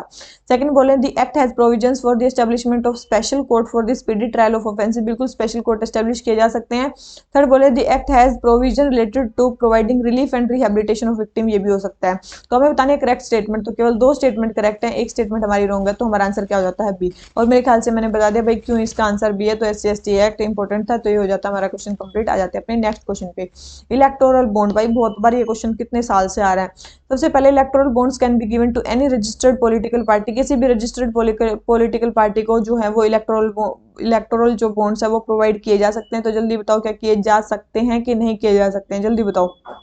किसी भी रजिस्टर्ड पॉलिटिकल पार्टी को, तो भाई पता ही होना चाहिए आपको, इलेक्टोरल बॉन्ड्स बिल्कुल रजिस्टर्ड पॉलिटिकल पार्टीज को दिए जाते हैं, लेकिन केवल यही कंडीशन नहीं है, इसके बाद भी एक कंडीशन है कि केवल उसी को दिए जाएंगे जिसने लास्ट लोकसभा या स्टेट लेजिस्लेटिव असेंबली में मतलब 1% वोट हासिल किए हो, मतलब टोटल लोकसभा इलेक्शन के 1% वोट भी उन्होंने हासिल किए हो, तो उसी पार्टी को दिए जाएंगे केवल। ऐसा नहीं है किसी को भी दे दिए जाएंगे, तो ये स्टेटमेंट रॉन्ग हो गई, ठीक है, कि इलेक्शन बॉन्ड्स केवल रजिस्टर्ड पॉलिटिकल पार्टीज को दे सकते हैं। रजिस्टर्ड पॉलिटिकल पार्टी मान लो जिसकी 1% भी सीट नहीं आई तो उनको नहीं दिए जाएंगे। सेकंड बोल रहे हैं it is a banking instrument resembling promissory note, बिल्कुल प्रोमिसरी नोट जैसा है। जीरो कूपन बॉन्ड्स हैं जिसमें इंटरेस्ट नहीं दिया जाता, बिल्कुल भी, ये भी सही स्टेटमेंट है। तो second and third statement correct है, हमें बताने करेक्ट स्टेटमेंट। तो दिख रहे हैं दो स्टेटमेंट करेक्ट है, एक स्टेटमेंट रॉन्ग है, और एक स्टेटमेंट रॉन्ग कौन सी है वो भी मैंने बता दिया, ठीक है।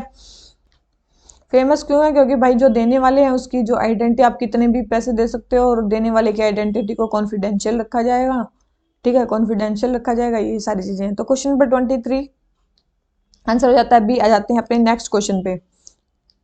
नेक्स्ट क्वेश्चन में क्या बोलता है, नेक्स्ट क्वेश्चन है हमारा district development coordination and monitoring committee के बारे में। दिशा, देखो दिशा दिशा दिशा, मेरे ख्याल से दिशा का नाम आपने कहीं और भी सुना होगा, ठीक है। वैसे ये है, दिशा का नाम आपने वहां सुना होगा ministry of law and justice में, मतलब लॉ एंड जस्टिस में है ना, designing innovative solutions for holistic जो भी है एक्सेस टू जस्टिस, ठीक है, मतलब उसके बारे में पढ़ा होगा, ठीक है। Ministry of law and justice का भी एक इनिशिएटिव है, ठीक है, लॉ एंड जस्टिस में भी आता है, ये अलग है, ये अलग है। सेकंड बोले हैं it has been constitution ministry of, देखो ये जो है ना district development coordination and monitoring committee ministry of rural development के अंदर आती है। किसके अंदर, मिनिस्ट्री ऑफ रूरल डेवलपमेंट के अंदर आती है, बहुत इंपॉर्टेंट है, ध्यान रखना।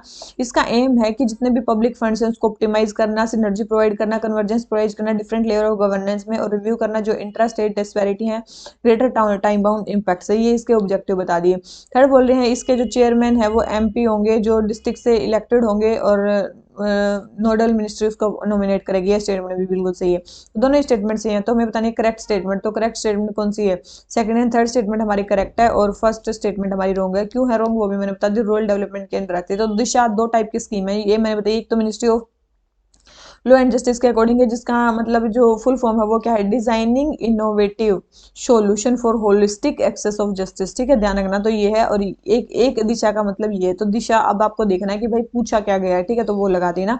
तो क्वेश्चन नंबर 24 हमारा आंसर हो जाता है बी। आ जाते हैं नेक्स्ट क्वेश्चन पे, air propulsion, sorry air independent propulsion के बारे में। दो टाइप के एयर इंडिपेंडेंट प्रोपल्शन होते हैं, एक स्ट्रिंगलिंग, एक होते हैं फ्यूल सेल। बोल रहे हैं स्ट्रिंगलिंग जो होता है एक सिंपल सिस्टम होता है जिसमें डीजल फ्यूल और लिक्विड ऑक्सीजन का यूज किया जाता है, ठीक है। देखो तो बिल्कुल सही स्टेटमेंट है भाई, इसमें डीजल फ्यूल और लिक्विड ऑक्सीजन का यूज किया जाता है। और दूसरे बोले फ्यूल सेल एआईपी, इसमें पावर जनरेट की जाती है ऑक्सीजन और हाइड्रोजन की रिवर्स इलेक्ट्रोलिसिस से, ये स्टेटमेंट भी सही है। यही होते हैं एयर इंडिपेंडेंट प्रोपल्शन, जिसमें एयर की रिक्वायरमेंट नहीं होती, इन चीजों की रिक्वायरमेंट होती है।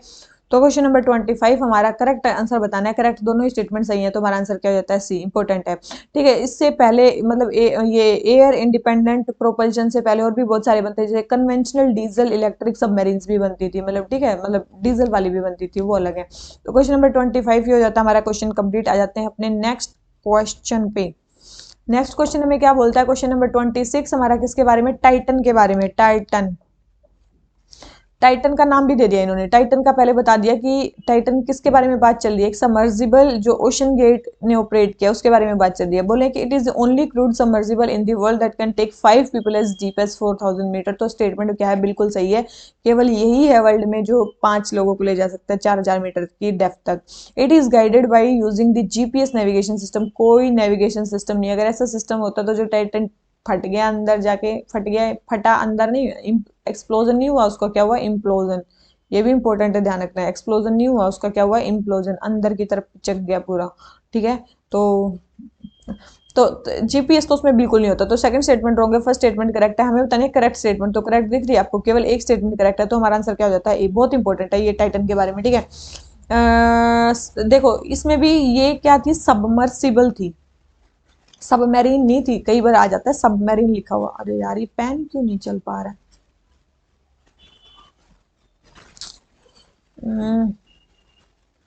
सबमरीन, ठीक है, सबमरीन नहीं थी, सबमरीन अलग होती हैं और ये सबमर्सिबल अलग होती है। सबमरीन्स होती हैं जो इंडिपेंडेंटली अपनी मतलब जो वो करके आ जाती हैं, मतलब जो भी होती है उनकी मतलब जर्नी अकेली तय करती हैं, इनको किसी की रिक्वायरमेंट नहीं है, ठीक है। सबमर्सिबल को एक मदरशिप चाहिए तभी ये सबमर्सिबल नीचे जा पाएगा, फिर उसको लाने के लिए भी चाहिए और छोड़काने के लिए भी चाहिए, वैसा होता है सबमर्सिबल टाइप का, ठीक है।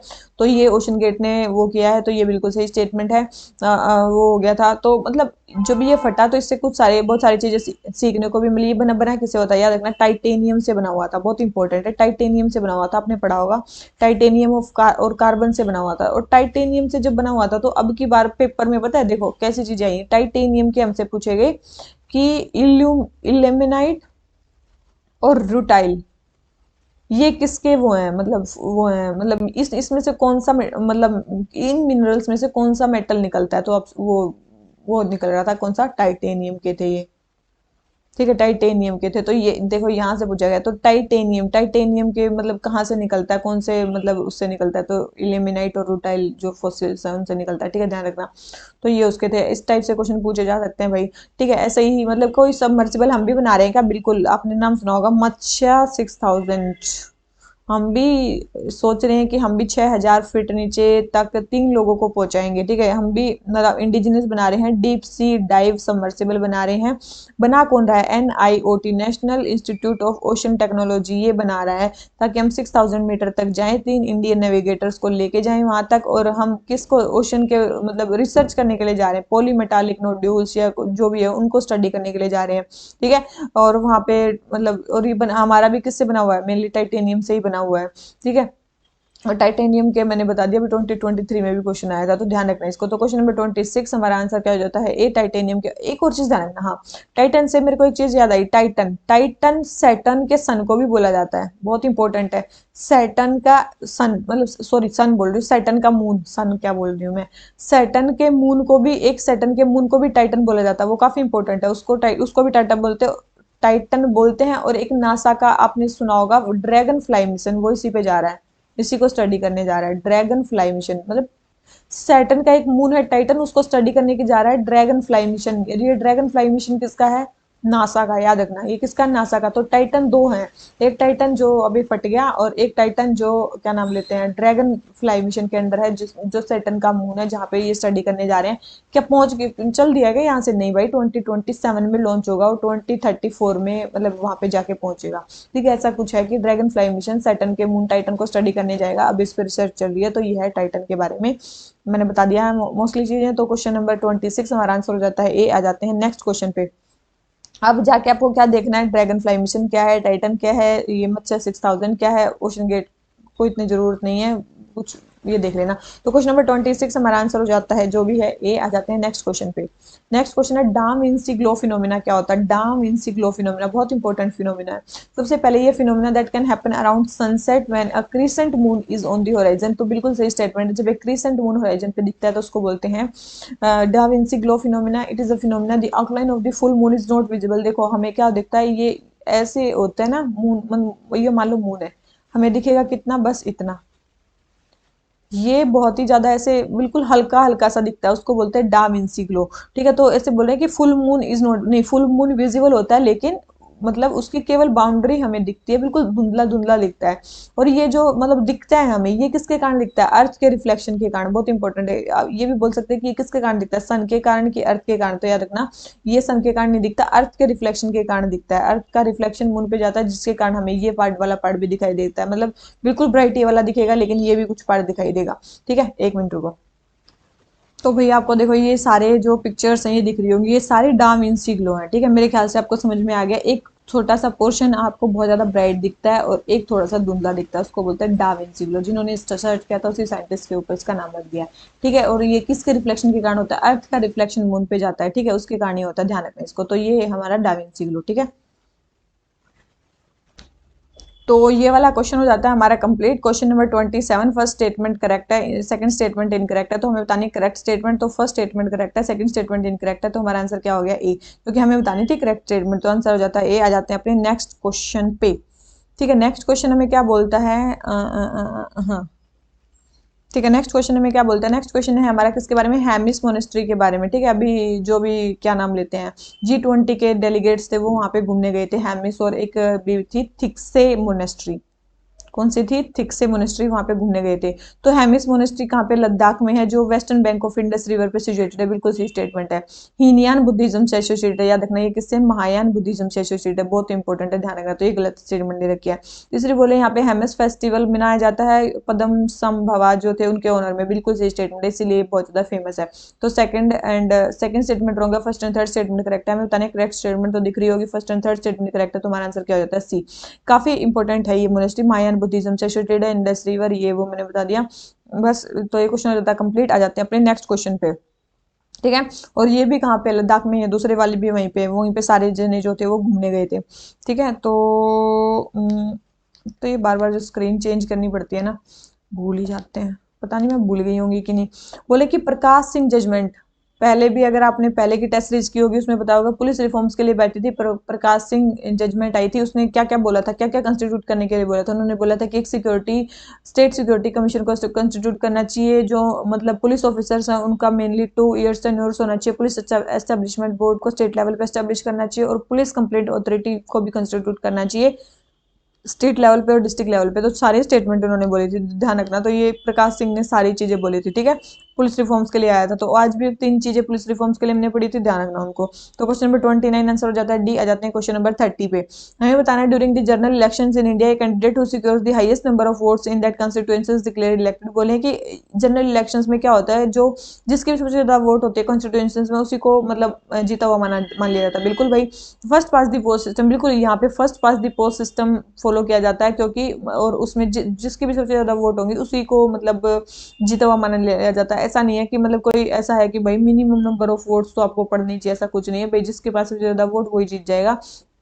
इसी को बोलते हैं फर्स्ट पास दी पोस्ट सिस्टम। फर्स्ट स्टेटमेंट सही है और सेकंड उसका करेक्ट एक्सप्लेनेशन भी है। तो क्वेश्चन नंबर 30 हमारा आंसर क्या हो जाता है? ए।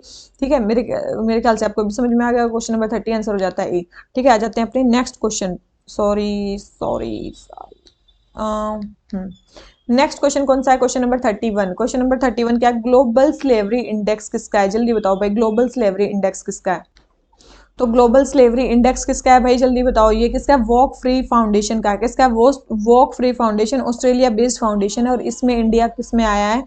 मतलब मॉडर्न स्लेवरी में इंडिया फर्स्ट पे आया है। ठीक है, इसलिए ये न्यूज में है। ठीक है, इंडिया किस पे आया? फर्स्ट पे आया है। इसमें मतलब 3 की वेरिएबल्स क्या है, किस किस चीज को मतलब मेनली मापा जाता है? इसमें 3 चीजों को मापा जाता है। एक तो हर एक कंट्री में मॉडर्न स्लेवरी कितनी है, उनकी वल्नरेबिलिटी कितनी है। तीसरी चीज, गवर्नमेंट क्या क्या कर रही है उस मॉडर्न स्लेवरी को मतलब एबोलिश करने के लिए। तो ये है, और इसमें इंडिया सबसे पहले नंबर पे आया है, इसलिए ये न्यूज में था। तो ग्लोबल स्लेवरी इंडेक्स कौन निकालता है? Walk free foundation, Australia based foundation है, ह्यूमन राइट मतलब फाउंडेशन है, ध्यान रखना इसको। तो क्वेश्चन नंबर 31 हमारा आंसर हो जाता है सी। आ जाते हैं नेक्स्ट क्वेश्चन पे, कोऑपरेटिव्स के बारे में, कोऑपरेटिव सोसाइटीज। ठीक है, only the state legislature can make laws related to cooperatives of any kind. देखो किसी भी काइंड के कोऑपरेटिव्स में तो एक तो होते हैं मल्टी स्टेट कोऑपरेटिव सोसाइटी होती है, एक होती है कोऑपरेटिव सोसाइटी। कोऑपरेटिव सोसाइटीज को बिल्कुल स्टेट बना सकते हैं, लेकिन मल्टी स्टेट कोऑपरेटिव सोसाइटी को केवल पार्लियामेंट बनाएगी। तो ये बोलें कि केवल और केवल स्टेट लेजिस्लेचर लॉ बना सकता है कोऑपरेटिव से रिलेटेड, ऐसा नहीं है। अगर मल्टी स्टेट कोऑपरेटिव सोसाइटीज है तो उसमें सेंट्रल लॉ बनाएगी। सेकंड है the 7th schedule of Indian constitution provide for state legislature to legislate on cooperative society. जो मतलब 7th शेड्यूल है वो बोलता है कि जो कोऑपरेटिव सोसाइटीज है उस पर जो लॉ है वो स्टेट लेजिस्लेचर बनाएगा।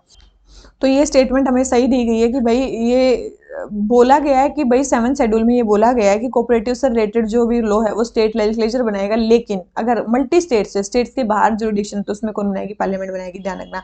तो क्वेश्चन नंबर 32 आंसर हो जाता है हमारा डी। तो मतलब डी समझ में आ गया ना, फर्स्ट स्टेटमेंट रॉन्ग तो केवल एक ही में होती है, डी में, ठीक है। तो इसका आंसर हमारा क्या हो गया, इसलिए डी, ठीक है। तो ये क्वेश्चन हो जाता है हमारा कंप्लीट। और जब सबसे पहले तो कोऑपरेटिव सोसाइटीज कॉन्स्टिट्यूशन में ऐड कब हुई थी और किस एक्ट के अकॉर्डिंग हुई थी, मेरे को बताओ भाई। मैं करवा चुकी हूँ पहले, अब बार बार मैं नहीं करवाऊंगी, अब मैं आपसे पूछूंगी, जल्दी बताओ कोऑपरेटिव सोसाइटी किस एक्ट में ऐड हुई थी और कहाँ कहाँ पे ऐड हुई थी? 3 जगह पे ऐड हुई थी, कहाँ हुई थी? मेरे को कमेंट सेक्शन में कमेंट बनाना। शायद आज मैंने 2-3 क्वेश्चन पूछे हैं, सबका आंसर मेरे को कमेंट बॉक्स में चाहिए और बिना कहीं से देखे, ठीक है। देख के लिखोगे तो बिल्कुल मत लिखना, ठीक है, और बिना देखे लिखो तो ही लिखना, ठीक है। ध्यान रखना, इसको बिना देखे याद होना चाहिए ये चीज कि कहाँ कहाँ पे कोऑपरेटिव सोसाइटी ऐड हुई, किस एक्ट के अकॉर्डिंग हुई, ध्यान रखना। तो क्वेश्चन नंबर 32 हमारा आंसर हो गया है डी। आ जाते हैं नेक्स्ट क्वेश्चन पे। मनरेगा के बारे में बताना है। सबसे पहले है कि it guarantees 100 days of unskilled work per year for every rural house hold. तो आप सभी को पता है 100 डेज का वर्क तो देते हैं, बिल्कुल सही स्टेटमेंट दे रखी है, ठीक है। सेकंड स्टेटमेंट है कि हमारी it covers all the districts in the country accept those with more than 50% urban population. नहीं, जिसमें मतलब 100% अर्बन पॉपुलेशन होती है, इसमें सारे डिस्ट्रिक्ट्स हैं, एक मिनट को। तो इसमें क्या है, इसमें क्या है, it covers all the districts in the country accept those, नहीं, जिसमें 100% अर्बन पॉपुलेशन हो केवल उसी को छोड़ा जाएगा और सब डिस्ट्रिक्ट्स में ये अप्लाई होगी। तो ऐसा वैसा नहीं है कि केवल 50%, नहीं, 50% नहीं, 100% अर्बन होगा तभी उसमें मतलब ये एक्ट नहीं लगेगा, वैसे लगेगा। थर्ड बोल रहे हैं if the work is not provided with in 30 days, अगर 30 डेज के अंदर अगर आपको वर्क प्रोवाइड नहीं 15 दिन के अगर 15 दिन के अंदर अगर काम प्रोवाइड नहीं किया गया तो फिर आपको अनएम्प्लॉयमेंट अलाउंस उनको देना पड़ेगा। तो ये स्टेटमेंट भी हमारी रॉन्ग है, ठीक है। तो मेरे ख्याल से आपको समझ में आ गया होगा मनरेगा के बारे में। तो क्वेश्चन नंबर 33 हमारी करेक्ट स्टेटमेंट बतानी है, तो केवल एक स्टेटमेंट करेक्ट है और सारी स्टेटमेंट्स हमारी क्या है, इसके बारे में रॉन्ग है। किस मिनिस्ट्री के अंडर आती है मनरेगा? जल्दी बताओ, किस मिनिस्ट्री के अंडर आती है MNREGA? Ministry of rural development, ठीक है। किसके अंडर आती है? मिनिस्ट्री ऑफ रूरल डेवलपमेंट के अंडर आती है मनरेगा। तो क्वेश्चन नंबर 33 आंसर हो जाता है ए। आ जाते हैं अपने नेक्स्ट क्वेश्चन पे। नेक्स्ट क्वेश्चन हमें क्या बोलता है, हमें बताना स्टार कैंपेनर के बारे में। जल्दी बताओ भाई, अभी न्यूज में था एमपी के एक स्टार कैंपेनर को हटा दिया गया था। सबसे पहले the election commissioner of India has the power to revoke the status of star campaigner of the body. जल्दी बताओ, क्या हमारे इलेक्शन कमिश्नर के पास पावर है? देखो, इलेक्शन कमिश्नर ने अभी स्टार कैंपेनर को हटा दिया था, तो सुप्रीम कोर्ट ने बोला कि भाई इलेक्शन कमिश्नर आपके पास तो पावर ही नहीं है कि आप कैंपेनर को हटा सको, स्टार कैंपेनर को रिवोक कर सको उसका स्टेटस। तो ये स्टेटमेंट बिल्कुल गलत है कि इलेक्शन कमिश्नर ऑफ इंडिया के पास पावर है कि वो किसी स्टार कैंपेनर के स्टेटस को रिवोक कर सकते हैं, नहीं कर सकते। सेकंड बोले as per revise guidelines the list of the star campaigner has to be communicated to the returning officer within 5 days from the date of notification of election. देखो, सबसे पहले तो स्टार कैंपेनर की जो भी list होगी उसको किसको देना पड़ेगा? चीफ इलेक्टोरल ऑफिसर को देना पड़ेगा या फिर हमें इलेक्शन कमिश्नर को देना पड़ेगा। कितने दिन के अंदर? 7 डेज के अंदर, ठीक है। कितने के अंदर? 1 वीक के अंदर, या फिर आप अगर कोई इमरजेंसी है तो 10 डेज के अंदर भी दे सकते हो, मतलब जैसे कोरोना चल रहा है, ये चल रहा है, तो 10 दिन के अंदर भी दे सकते हो। तो ये चीज ध्यान रखना। तो मेनली आपको चीफ इलेक्टोरल ऑफिसर या इलेक्शन कमिश्नर को देना पड़ेगा 1 हफ्ते के अंदर, 7 दिन के अंदर। तो ये स्टेटमेंट भी हमारी क्या होगी? रॉन्ग होगी इसके अकॉर्डिंग। तो क्वेश्चन नंबर 34 हमें बतानी करेक्ट स्टेटमेंट। तो करेक्ट तो कोई भी नहीं है, तो हमारा आंसर क्या हो जाता है? डी, ठीक है, क्योंकि कोई भी स्टेटमेंट इसमें से करेक्ट नहीं है। किसके बारे में? स्टार कैंपेनर के बारे में, ठीक है। तो election commissioner of India star campaigner उनके डिसीजन को स्टे कर दिया था कि भाई वो नहीं कर सकते हैं, ठीक है, ध्यान रखना। रजिस्टर, अब एक बात बताओ मेरे को, रजिस्टर और रिकॉग्नाइज, इलेक्शन कमिश्नर क्या नहीं कर सकता? मतलब क्या डी रजिस्टर कर सकता है या डी रिकॉग्नाइज कर सकता है? इसमें से भी मेरे को कमेंट सेक्शन में बताना कि क्या इलेक्शन कमिश्नर डी रजिस्टर कर सकता है कि डी रिकॉग्नाइज कर सकता है पार्टीज को? क्या डी रिकॉग्नाइज कर सकता है या डी रजिस्टर कर सकता है? जल्दी बताना, ये इनमें से कौन सी पावर है? अभी आपको पता चलेगा स्टार कैंपेनर की तो पावर नहीं है, ठीक है। तो क्वेश्चन नंबर 34 आंसर हो गया हमारा डी। आ जाते हैं अपने नेक्स्ट क्वेश्चन पे। नेक्स्ट क्वेश्चन है हमारा फॉरेस्ट राइट एक्ट के बारे में। बोले this act recognise only the rights to hold and live in the forest but not ownership. क्यों भाई? ओनरशिप भी तो प्रोवाइड करता है कि आपके पास जितने बोर है उसमें से मैक्सिमम 4 हेक्टेयर लैंड आप वहां पे ले सकते हो। तो ऐसा नहीं है कि ओनरशिप की राइट नहीं देता, वो भी देता है। सेकंड बोल रहे हैं right under the act can only be claimed by members और कम्युनिटी ऑफ एसटीज। नहीं, एसटी और अदर फॉरेस्ट डिवेलर्स भी इसको ले सकते हैं भाई, अदर फॉरेस्ट डिवेलर जो वहां पे रह रहे हैं जो एसटी से नहीं है, तो वो भी, उनके भी राइट्स हैं उसके अंडर। तो ऐसा नहीं है केवल एसटी के राइट है। थर्ड बोल रहे जो ग्राम पंचायत है वो इनिशिएट करती है nature and extent of forest. देखो, ग्राम पंचायत नहीं, वहां पे ग्राम सभा, देखो, दो चीजें होती है, ग्राम पंचायत, पंचायत में होते हैं एक सरपंच और कुछ मेंबर्स को जो इलेक्ट होके आते हैं उनको बोलते हैं ग्राम पंचायत। ग्राम सभा होती है जिसमें सारे मेंबर्स होते हैं उसके, मतलब वहाँ के ट्राइबल एरिया के। तो ग्राम सभा डिसाइड करती है कि मतलब नेचर और एक्सटेंट कैसा होना चाहिए फॉरेस्ट राइट, ना कि ग्राम पंचायत, ठीक है, ध्यान रखना। तो ग्राम पंचायत एक नॉन इलेक्टेड, सॉरी, ग्राम सभा जो है वो एक नॉन इलेक्टेड बॉडी होती है, ग्राम पंचायत एक इलेक्टेड बॉडी होती है, उसमें कम मेंबर होते हैं, ग्राम सभा में ज्यादा मेंबर्स होते हैं, ध्यान रखना। तो ग्राम सभा डिसाइड करती है कि वहाँ पे फॉरेस्ट राइट का जो एक्सटेंट है, नेचर है, वो कैसा होगा। तो ये स्टेटमेंट भी हमारी रॉन्ग हो जाती है। तो question number 35, first statement wrong, second statement wrong, third statement wrong, हमें करेक्ट बतानी है। तो करेक्ट दिख रही है आपको, कोई भी स्टेटमेंट करेक्ट नहीं है, तो हमारा आंसर क्या हो जाता है, डी। ठीक है, मेरे ख्याल से आपको ये क्वेश्चन समझ में आ गया होगा। ठीक है, तो आ गया होगा, तो आ जाते हैं अपने नेक्स्ट क्वेश्चन पे। ठीक है, नेक्स्ट क्वेश्चन हमारा क्या है, किसके बारे में है, electronically transmitted postal ballot paper के बारे में है। ठीक है, तो बोले कौन इसके थ्रू वोट कर सकते हैं। सबसे पहले बोल रहे हैं members of armed forces, armed forces के मेंबर, बिल्कुल आप सभी को पता है, जो बाहर इंडिया से काम कर रहे हैं वो भी। एनआरआई, क्या एनआरआई, देखो बहुत इंपॉर्टेंट है, एनआरआई को वोटिंग का अधिकार है, बिल्कुल वो वोट कर सकते हैं। एनआरआई मतलब जो जो मतलब इंडिया से बाहर रह रहे हैं लेकिन मतलब वो किसी और देश की, उन्होंने सिटीजनशिप नहीं ली है, सिटीजनशिप उनके पास इंडिया की है, वो तो एनआरआई। ठीक है, वोटिंग का अधिकार उनको है, लेकिन वो केवल इंडिया में आके वोट कर सकते हैं। अभी उनको पोस्ट, मतलब ये जो electronically transmitted postal ballot paper है उससे अधिकार नहीं गया। अभी इलेक्शन कमिश्नर, मतलब सुप्रीम कोर्ट ने, मतलब सुप्रीम कोर्ट ने, इलेक्शन कमिश्नर, क्या बोल रही हूँ मैं, अभी इलेक्शन कमिश्नर है, ठीक है, अभी दोबारा सुनो, इलेक्शन कमिश्नर ने ये प्रपोज किया है कि भाई, इलेक्शन कमिश्नर ने ये प्रपोज किया है कि भाई हमें एनआरआई को भी मतलब ये वाला सिस्टम से वोट करने की वो दे देनी चाहिए परमिशन, लेकिन अभी तक दी नहीं गई है। ठीक है, ध्यान रखना, वो यहाँ आके वोट कर सकते हैं लेकिन ये पोस्टल बैलेट सिस्टम का कंसेप्ट नहीं आया। तो क्वेश्चन नंबर 36, पहली दो स्टेटमेंट रॉन्ग, पहले दो स्टेटमेंट करेक्ट है और थर्ड स्टेटमेंट रॉन्ग है, तो ए एंड बी हमारी करेक्ट होगी। तो क्वेश्चन नंबर 36 हमारा आंसर हो गया बी। आ जाते हैं नेक्स्ट क्वेश्चन पे। नेक्स्ट है क्वेश्चन नंबर 37, हमें बताने बेल के बारे में। आपने सभी ने पढ़ा होगा स्टेटूटरी बेल, रेगुलर बेल, और एक इसी का नाम है डिफॉल्ट बेल भी इसी को बोलते हैं, और एक आपने सुनी होगी एंटिसिपेटरी बेल। सबसे पहले हमने पढ़ लिया, जब इन्वेस्टिगेशन ऑफिसर टाइम पे अपनी इन्वेस्टिगेशन को कंप्लीट नहीं कर पाता तो उस बेल को, जो बेल मिलती है उसको बोलते हैं स्टैट्यूटरी बेल। आपका राइट है, ये सीआरपीसी में भी मेंशन है। सेकंड बोल रहे हैं रेगुलर बेल। रेगुलर बेल क्या होती है, जो नॉर्मली, मतलब मान लो कि आप सजा काट रहे हो, उसमें जो बेल मिलती है, is granted to an accused person who is in custody, जो अभी कस्टडी में है, and usually granted on the basis of surety, और पर्सनल बॉन्ड के ऊपर दी जाती है, बिल्कुल दी जाती है भाई। थर्ड बोले एंटिसिपेटरी बेल। एंटिसिपेटरी बेल क्या होती है, मतलब आपके अरेस्ट होने से पहले ही आपको बचा लिया जाए, मतलब आपकी बेल करा ली जाए। मतलब होता है ना, आपने फिल्मों में देखा होगा कि मतलब बहुत बड़ा क्राइम कर दिया किसी बहुत बड़े नेता ने, और फिर उसके लॉयर पहले ही पहुंच जाते हैं पुलिस स्टेशन में, तो उसको बोलते हैं एंटिसिपेटरी बेल।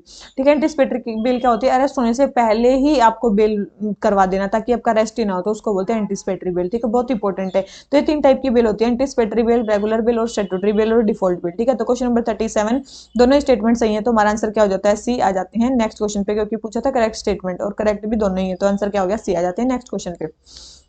नेक्स्ट है हमारा national commission to review the working of the constitution, इसके बारे में बताना है। सबसे पहले बोले हैं जो वर्किंग के लिए थी, it was setup through the act during 13th Lok Sabha in 2000 under M Venkatacharya के अंदर बनी थी। सेकंड बोले हैं the commission decided to redefine and restructure the basic structure of Indian constitution while suggesting reforms in the constitution. तो आप सभी को पता होना चाहिए कि जो नेशनल कमीशन था वर्किंग कॉन्स्टिट्यूशन को रिव्यू करने के लिए, कि आज तक मतलब टोटल लगभग 50 साल में कैसा कॉन्स्टिट्यूशन चला है, तो उसके लिए वेंकट चालिया के अंडर बना था। तो बिल्कुल सही स्टेटमेंट है कि भाई क्या उसके अंदर बना था, जल्दी बताओ पहले तो आपको एक चीज पता होनी चाहिए। बोल रहे हैं कि it was setup through an act, तो याद रखना एक्ट के अकॉर्डिंग नहीं बना था, ये एक रिजोल्यूशन से बना था, कोई एक्ट से नहीं आया था। National commission to review the working of constitution किसी एक्ट के थ्रू नहीं आया था, ये स्टेटमेंट गलत दे रखी कि एक्ट के थ्रू आया था, एक्ट के थ्रू नहीं, एक रिजोल्यूशन के थ्रू आया था। ठीक है, 13th लोकसभा में 2000 में आया था, एम वेंकटाचार्य के अंडर आया था, ये स्टेटमेंट बिल्कुल सही है। थर्ड बोल रहे हैं कि, सॉरी, सेकंड स्टेटमेंट बोल रहे हैं कि कमीशन जो है वो इसने ये मतलब बेसिक स्ट्रक्चर को रीडिफाइन और रिस्ट्रक्चर करने की कोशिश की नहीं थी। उन्होंने बोला कि हमारा कॉन्स्टिट्यूशन कैसे काम कर रहा है और उसमें क्या प्रोविजंस होने चाहिए, उसके लिए बिठाया ये वेंकटाचार्य कमीशन। ठीक है, लेकिन ऐसी चीजें बताना है, ऐसी चीजें मतलब वो करना कि हमारा बेसिक स्ट्रक्चर जो है वो डिस्ट्रॉय ना हो। ठीक है, तो इस ऐसा नहीं था कि बेसिक स्ट्रक्चर को चेंज करने को ही बोल दिया गया था, बिल्कुल नहीं, कौन करने को बोल सकता है, बेसिक स्ट्रक्चर कोई नहीं चेंज कर सकता। ठीक है, लेकिन इसकी रिकमेंडेशन थी जो वो बाद में अडप्ट नहीं की गई थी, ये चीज भी ध्यान रख लेना। ठीक है, तो ये क्वेश्चन हो जाता है हमारा कंप्लीट। क्वेश्चन नंबर 38 हमारी ए स्टेटमेंट करेक्ट है और बी स्टेटमेंट नहीं, दोनों ही रॉन्ग हो गई भाई, फर्स्ट भी रॉन्ग है सेकंड भी रॉन्ग है, तो हमारी करेक्ट बतानी है, तो कोई भी करेक्ट नहीं है, तो हमारा आंसर क्या हो गया, डी। ठीक है, मेरे ख्याल से आपको समझ में आ गया डी क्यों है। क्वेश्चन नंबर 38 आंसर हो गया डी। आ जाते हैं अपने नेक्स्ट क्वेश्चन पे। नेक्स्ट क्वेश्चन हमें किसके बारे में, 39th बोल रहे हैं कि कौन सी न्यू लैंग्वेज 8 शेड्यूल में ऐड नहीं हुई। अब 8 शेड्यूल की लैंग्वेजेस आपको पता होनी चाहिए भाई, कौन कौन सी नई जो ऐड नहीं हुई है, जल्दी बताओ कौन सी ऐड नहीं हुई। नहीं तो आपको 3 अमेंडमेंट एक्ट फेमस होंगे, 21, 71, 92। तो आप सभी को पता होना चाहिए 42nd अमेंडमेंट एक्ट में कोई भी नई लैंग्वेज ऐड नहीं हुई, कोई भी नई लैंग्वेज ऐड नहीं हुई। 42nd अमेंडमेंट एक्ट में आप सभी को पता है 21 में एक ऐड हुई थी सिंधी लैंग्वेज, ठीक है। 21st कॉन्स्टिट्यूशनल अमेंडमेंट एक्ट में एक ऑफिशियल लैंग्वेज ऐड हुई थी जिसका नाम था सिंधी, ठीक है, 8 शेड्यूल में जो ऐड हुई थी।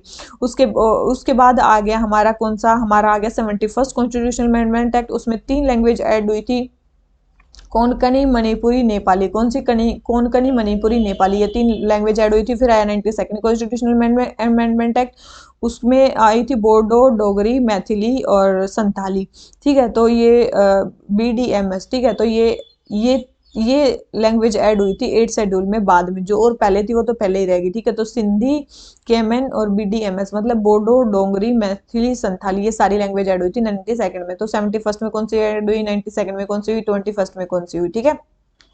ठीक है, तो ये हमारा हो गया कि भाई कौन कौन सी लैंग्वेजेस ऐड हुई। तो पहले कितनी थी आप सभी को होता है, पहले 14 लैंग्वेजेस टोटल 8 शेड्यूल में, अब कितनी हो गई, 22 लैंग्वेजेस हो गई। ये बहुत इंपॉर्टेंट है कि 22 लैंग्वेजेस अब हमारे 12 शेड्यूल में हो गई है, ठीक है। तो ये हो गया हमारा क्वेश्चन कंप्लीट। आ जाते हैं अपने नेक्स्ट क्वेश्चन पे। क्वेश्चन नंबर 39 हमारा आंसर हो गया बी। आ जाते हैं नेक्स्ट क्वेश्चन पे। नेक्स्ट क्वेश्चन क्या है, इसके बारे में चायरल बोस लिक्विड स्टेट बतानी है।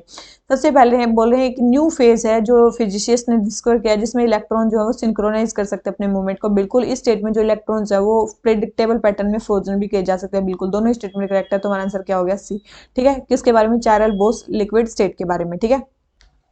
और इसमें इसमें मेरे ख्याल से आपने पढ़ा भी होगा चारल बोस लिक्विड स्टेट में कि भाई इसमें क्या हो जाता है, किसी भी स्पेशल मटेरियल की 2 लेयर्स को एक दूसरे के बहुत पास लाया जाता है, ऊपर वाले पे इलेक्ट्रॉन होते हैं, नीचे वाले पे होल्स बना दिए जाते हैं, और उनको एब्सोल्यूट 0 टेम्परेचर पर रख दिया जाता है। और फिर उसमें कुछ ऐसी डिस्टर्बेंस क्रिएट की जाती है कि भाई जो इलेक्ट्रॉन्स है वो टोटली उस मतलब होल्स में फिल ना हो, तो मतलब उनको किसी ऐसी स्टेट पे रखा जाता है, उसी को बोला जाता है कि नए फेज डिस्कवर किया जिसने, जिसमें इलेक्ट्रॉन जो है वो सिंक्रोनाइज कर सकते हैं उनके मूवमेंट के साथ, वो फ्रोजन भी कर सकते हैं, हम प्रेडिक्टेबल तरीके से उनको कर सकते हैं, और उनको ऐसे कुछ भी कर सकते हैं उनका।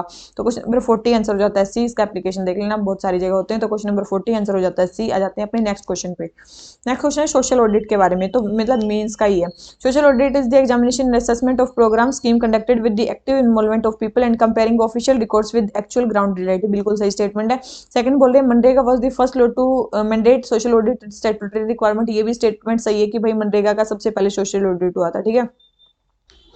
तो दोनों ही स्टेटमेंट हमारी इसके बारे में क्या हो जाती हैं, सही हो जाती हैं। तो करेक्ट बताना है तो दोनों ही स्टेटमेंट करेक्ट है, तो हमारा आंसर क्या हो जाता है, सी। कन्वीनियंस का क्वेश्चन है, कोई उतना ज्यादा वो है नहीं, तो ये क्वेश्चन हो जाता है हमारा कंप्लीट। स्क्रीन चेंज, यार मैं भूल जाती हूँ किधर कौन सी स्क्रीन है। तो क्वेश्चन नंबर 42 पे आ जाते हैं। ई गवर्नमेंट डेवलपमेंट इंडेक्स के बारे में बताना है। जल्दी बताओ भाई कौन इसको मतलब डेवलप करता है, ई गवर्नमेंट डेवलपमेंट इंडेक्स, जल्दी बताओ। 2 साल में एक बार होता है, 2001 से हो रहा है। कौन करता है, UN economic department, department of economics and social affairs, ये वाला डिपार्टमेंट करता है। UN department of economics and social affairs, ये वाला डिपार्टमेंट करता है ई गवर्नमेंट डेवलपमेंट इंडेक्स, मतलब जो गवर्नमेंट है वो कितने मतलब ई इनिशिएटिव जो है उसने स्टार्ट किए हैं, ठीक है। इंडिया की रैंकिंग में कितनी आई है, 105। कितनी आई है ई गवर्नमेंट में, 105 आई है ई गवर्नमेंट डेवलपमेंट इंडेक्स में। और इसमें ई पार्टिसिपेशन इंडेक्स भी होता है, उसमें इंडिया की रैंक 61 आई है। सबसे पहले कौन आया, Denmark.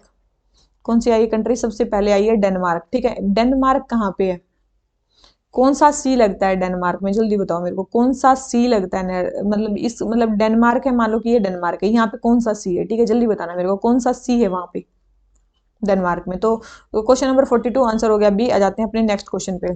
43 light weight payment system के बारे में बताना है। सुना होगा लाइट वेट पेमेंट सिस्टम, ठीक है, पेमेंट सिस्टम, ठीक है। तो it will operate on complex wired network. देखो अब लाइट वेट है, इसका मतलब उतना ज्यादा कॉम्प्लेक्स वायर्ड पे नहीं है, तो बिल्कुल भी नहीं, कॉम्प्लेक्स वायर्ड नेटवर्क पे बैक नहीं है। कॉम्प्लेक्स वायर्ड बैक्ड पे अभी कौन है, जो अभी चल रहे हैं, RTGS, नेफ्ट, UPI, ये सारे इस पे हैं। It can be use for critical, बिल्कुल क्रिटिकल ट्रांजेक्शंस, अगर कैटास्ट्रोफिक इवेंट पे होते हैं तो उस टाइम पे जो यूज किया जा सकता है। बिल्कुल नियर जीरो डाउन टाइम हो सकता है इसका पेमेंट का, बिल्कुल सही स्टेटमेंट है। तो सेकंड एंड थर्ड स्टेटमेंट सही है, फर्स्ट स्टेटमेंट रॉन्ग है, तो हमें बताने करेक्ट स्टेटमेंट, तो केवल 2 स्टेटमेंट करेक्ट है और स्टेटमेंट हमारी क्या है, रॉन्ग है। तो ये चीज ध्यान रखना, ठीक है। तो ये हमारा किसके बारे में होगा, लाइट वेट पेमेंट सिस्टम के बारे में, ठीक है। लाइट वेट पेमेंट सिस्टम क्या होता है, ये मेरे ख्याल से आपको समझ में आ गया है, ठीक है। लाइट वेट पेमेंट सिस्टम क्या होता है, जिसमें हम बहुत जल्दी से कर सकते हैं, मतलब पेमेंट बहुत जल्दी से कर सकते हैं, कैटास्ट्रोफिक इवेंट आ जाए तो बिल्कुल लगभग 0 टाइम लगेगा उसको पहुंचाने में, उतना कॉम्प्लेक्स वायरिंग की इसमें जरूरत नहीं होगी।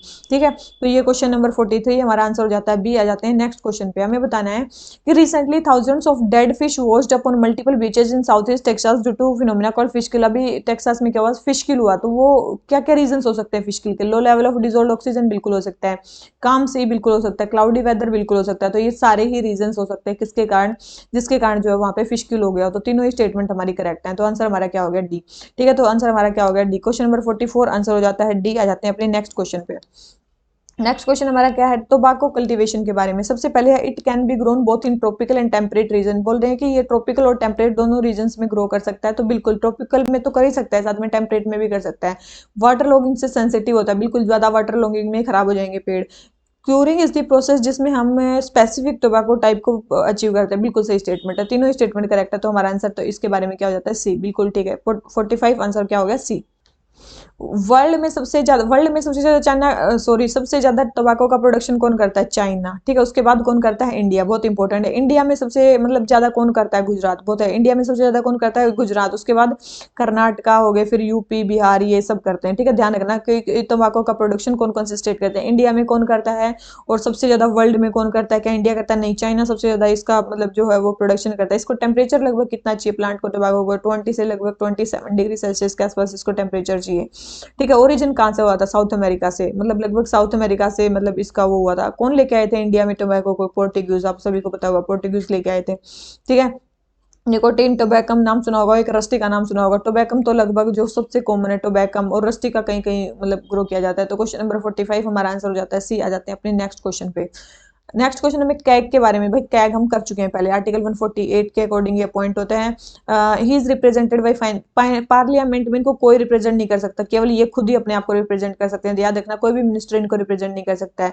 सेकंड बोले he is an ineligible to hold any office once retire. बिल्कुल, अगर एक बार रिटायर हो गए तो ये कोई ऑफिस होल्ड नहीं कर सकते। सेकंड स्टेटमेंट करेक्ट है, तो हमें करेक्ट बतानी है, सेकंड स्टेटमेंट करेक्ट है, फर्स्ट स्टेटमेंट रॉन्ग है। ठीक है, और इनमें क्या है भाई, इनको अपॉइंट कौन करते हैं, president under his hand and seal. ठीक है, इनको और क्या नाम लेते हैं, इनका टाइम पीरियड कितना होता है, 6 से लेकर 65 ईयर्स। ठीक है, जो भी जल्दी हो जाए। और इसके अलावा इनकी मतलब लगभग मतलब इनको रिमूव या वैसे कैसे किया जाता है, इनकी लगभग चीजें सुप्रीम कोर्ट जज के इक्वल होती है, मतलब इससे सुप्रीम कोर्ट जज की तरह होती है, जैसे कि इनको हटाया सुप्रीम कोर्ट जज की तरह जा सकते हैं। इनकी सैलरी वगैरह इन्हीं की होती है, कोई मिनिस्टर इनको रिप्रेजेंट नहीं कर सकता।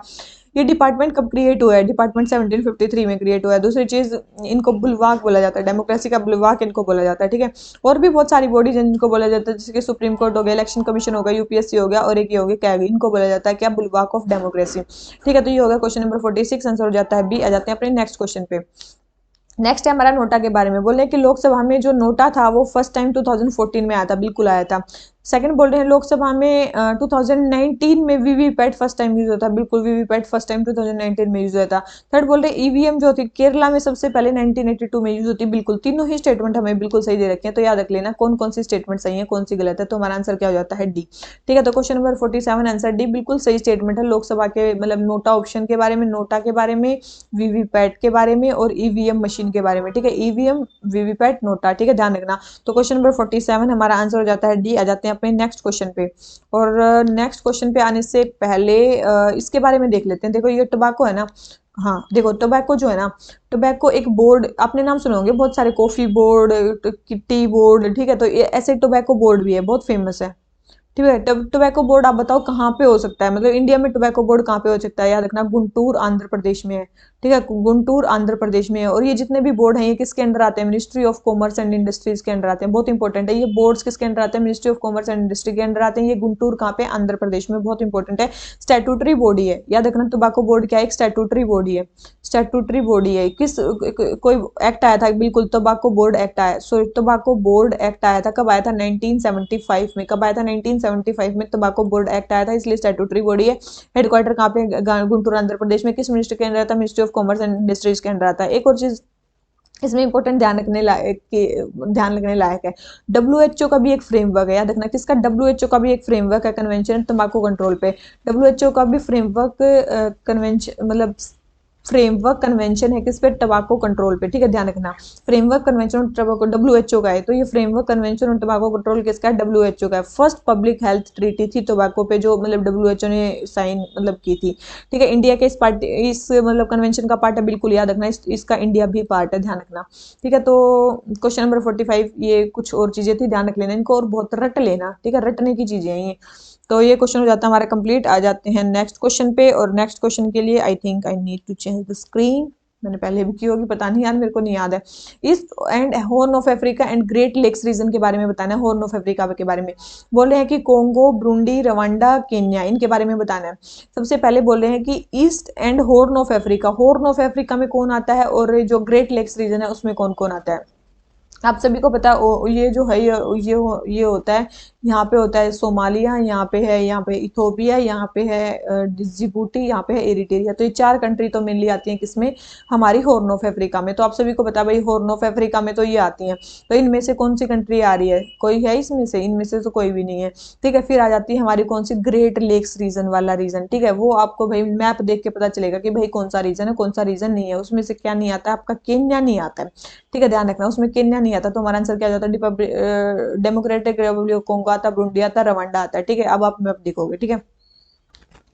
तो भाई ये देखो, ये मेरे ख्याल से आपको मैप दिख रहा होगा, ठीक है। ये अफ्रीका का मैप है, ठीक है, मैं अफ्रीका का मैप है। और क्या नाम लेते हैं, ये आपको दिख रही होगी कि हॉर्न ऑफ अफ्रीका में देखो, ये इथोपिया है, ये जिबूती है, ये इरिट्रिया, ये सोमालिया, ये 4 कंट्री आती हैं हॉर्न ऑफ अफ्रीका में। फिर आते हैं ग्रेट लेक्स वाला रीजन, ग्रेट लेक्स वाला रीजन ये वाला होता है, ठीक है, जहाँ पे ये वाला लेक विक्टोरिया हो गया, ठीक है, ये लेक मलावी हो गया, ठीक है। ये वाले लेक जो आते हैं ना, lake Victoria, lake Malawi, lake ये तंजाइना, ये सारे बहुत सारे लेक्स वाले रीजन होते हैं, ये वाले आते हैं उसमें, ठीक है। तो याद रखना उसमें कौन कौन सा रीजन नहीं आता, उसमें केन्या नहीं आता, ये और सारी कंट्री जैसे जैसे कि ये है तंजाइना, तंजाइना में आता है डेमोक्रेटिक रिपब्लिक ऑफ कोंगो होता है, ब्रुंडी होता है, रवांडा है यहाँ पे, ठीक है। इसके अलावा मलावी वाला रीजन है, ये वाला रीजन है लेक मलावी जहाँ पे पाया जाता है, जैम्बिया वाला रीजन है। तो ये सारे कंट्रीज हैं, ठीक है, ध्यान रखना। तो कौन कौन से कंट्री उसमें आते हैं, कौन सी कंट्री नहीं आती, भाई वो आपको याद ही करनी पड़ेंगी, ठीक है। तो हमारा ये वाला क्वेश्चन हो जाता है कंप्लीट, क्वेश्चन नंबर 48। एक मिनट एक मिनट एक मिनट, ठीक है, 48 हो गया कंप्लीट। आ जाते हैं 49 पे, हमें बताना है एबॉर्शन लॉज के बारे में। सबसे पहले the recent amendment in the MTP act जो है वो लीगलाइज करता है 20 वीक्स। देखो पहले 20 वीक्स तक का एबॉर्शन तो था ही, लेकिन अभी कितना कर दिया गया, 24 वीक्स तक का कर दिया गया अभी जो रिसेंट अमेंडमेंट हुआ है उसमें। तो फर्स्ट स्टेटमेंट तो होगा कि अभी 20 वीक्स का किया है, 24 का किया है। सेकंड बोल रहे हैं marital rape is recognised as one of the condition, बिल्कुल मैरिटल रेप को भी इसमें रिकॉग्नाइज कर दिया गया है वन ऑफ द कंडीशन की वहां पे आप एबॉर्शन करवा सकते हो। सेकंड स्टेटमेंट बिल्कुल सही है, फर्स्ट स्टेटमेंट रॉन्ग है। तो हमारा आंसर क्या हो जाता है, बी। बहुत ही इंपॉर्टेंट लॉ है, मतलब 20 से 24 भी कर दिया भाई एबॉर्शन के बारे में है। तो क्वेश्चन नंबर 49 हमारा आंसर हो जाता है बी। आ जाते हैं अपने नेक्स्ट क्वेश्चन पे। Special officer for linguistic minorities, आप सभी को पता है किस आर्टिकल के अकॉर्डिंग अपॉइंट होता है, आर्टिकल 350 बी के अकॉर्डिंग अपॉइंट होता है। बहुत इंपॉर्टेंट आर्टिकल है। कब मतलब क्या स्टार्टिंग में ही था क्या लिंग्विस्टिक माइनॉरिटीज के लिए ऑफिसर अपॉइंट करना, नहीं भाई, बाद में आया। कौन सा amendment act, 7th amendment act में आया देना, 7th अमेंडमेंट एक्ट में आया है, और पार्ट 17 में, बहुत इंपॉर्टेंट है, पार्ट 17 में इंक्लूड किया गया इसको। 7th कॉन्स्टिट्यूशनल अमेंडमेंट में आया, पार्ट 17 में इसको इंक्लूड किया गया, आर्टिकल 350 बी में इसको इंक्लूड किया गया कि एक special officer for linguistic minority आएगा, जो भी लिंग्विस्टिक माइनॉरिटी है उनके इंटरेस्ट को प्रमोट करने के लिए आएगा, ठीक है। तो ये सबसे पहले कब एस्टेब्लिश किया गया, 1957 में, ठीक है। तो याद रखना लिंग्विस्टिक ऑफिसर वाला जो ये मतलब ऑफिसर होता है ये कब बना, 1957 में बना, ठीक है। और सबसे पहले the constitution originally did not make any provision with respect to special officer of linguistic minority, बिल्कुल ये स्टेटमेंट सही है कि भाई कॉन्स्टिट्यूशन में ओरिजिनली नहीं था कि कोई ऑफिसर होना चाहिए लिंग्विस्टिक माइनॉरिटीज का, 57 में ऐसा बना है। तो फर्स्ट स्टेटमेंट तो बिल्कुल सही है। सेकंड बोल रहे हैं कि his qualification and tenures are not specified in the constitution, अब बना ही नहीं है तो फिर उसकी मतलब जो चीजें हैं वो कैसे मतलब वहां पे क्वालिफाई होंगी। तो ये स्टेटमेंट भी हमारी क्या करेक्ट है, बिल्कुल क्वालिफिकेशन कॉन्स्टिट्यूशन में स्पेसिफाई नहीं है। थर्ड बोले the office is designated as commissioner for linguistic minority falls under ministry of home affairs, तो ये किसके अंडर आता है, मिनिस्ट्री ऑफ होम अफेयर्स के अंडर आता है, किसके अंडर आता है, ये इंपॉर्टेंट है, याद रखना। इसको कमिश्नर फॉर लिंग्विस्टिक माइनॉरिटी बोला जाता है, लेकिन ये मिनिस्ट्री ऑफ होम अफेयर्स के अंडर नहीं आता, मिनिस्ट्री ऑफ माइनॉरिटी अफेयर्स के अंडर आता है। किसके अंडर आता है, ये मिनिस्ट्री ऑफ माइनॉरिटी अफेयर्स के अंडर आता है, मिनिस्ट्री ऑफ होम अफेयर्स के अंडर नहीं आता है। तो ये स्टेटमेंट रॉन्ग हो जाती है। थर्ड स्टेटमेंट रॉन्ग हो जाती है, first and second statement correct है, तो हमें बताने करेक्ट स्टेटमेंट दिख रही है, केवल 2 स्टेटमेंट करेक्ट है, 1 स्टेटमेंट रॉन्ग है।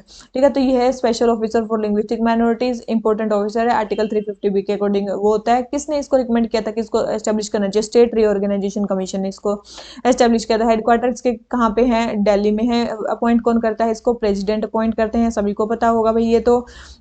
ठीक है, 3 रीजनल ऑफिस भी है, मतलब दिल्ली में तो हेडक्वार्टर, साथ में 3 रीजनल ऑफिस में, कलकत्ता, चेन्नई, बेलगांव, चेन्नई, कलकत्ता, बेलगांव, यहाँ पे 3 इसका रीजनल ऑफिस है। कई बार आ जाता है, ठीक है, बेलगांव, बेलगांव का सच आप लिखो, याद नहीं रखोगे तो बेलगांव में भी है एक लिंग्विस्टिक माइनॉरिटी का सेंटर। ठीक है, ध्यान रखना। तो ये है हमारा क्वेश्चन, मतलब लिंग्विस्टिक माइनॉरिटी के बारे में। तो क्वेश्चन नंबर 50 हमारा आंसर क्या हो जाता है? बी।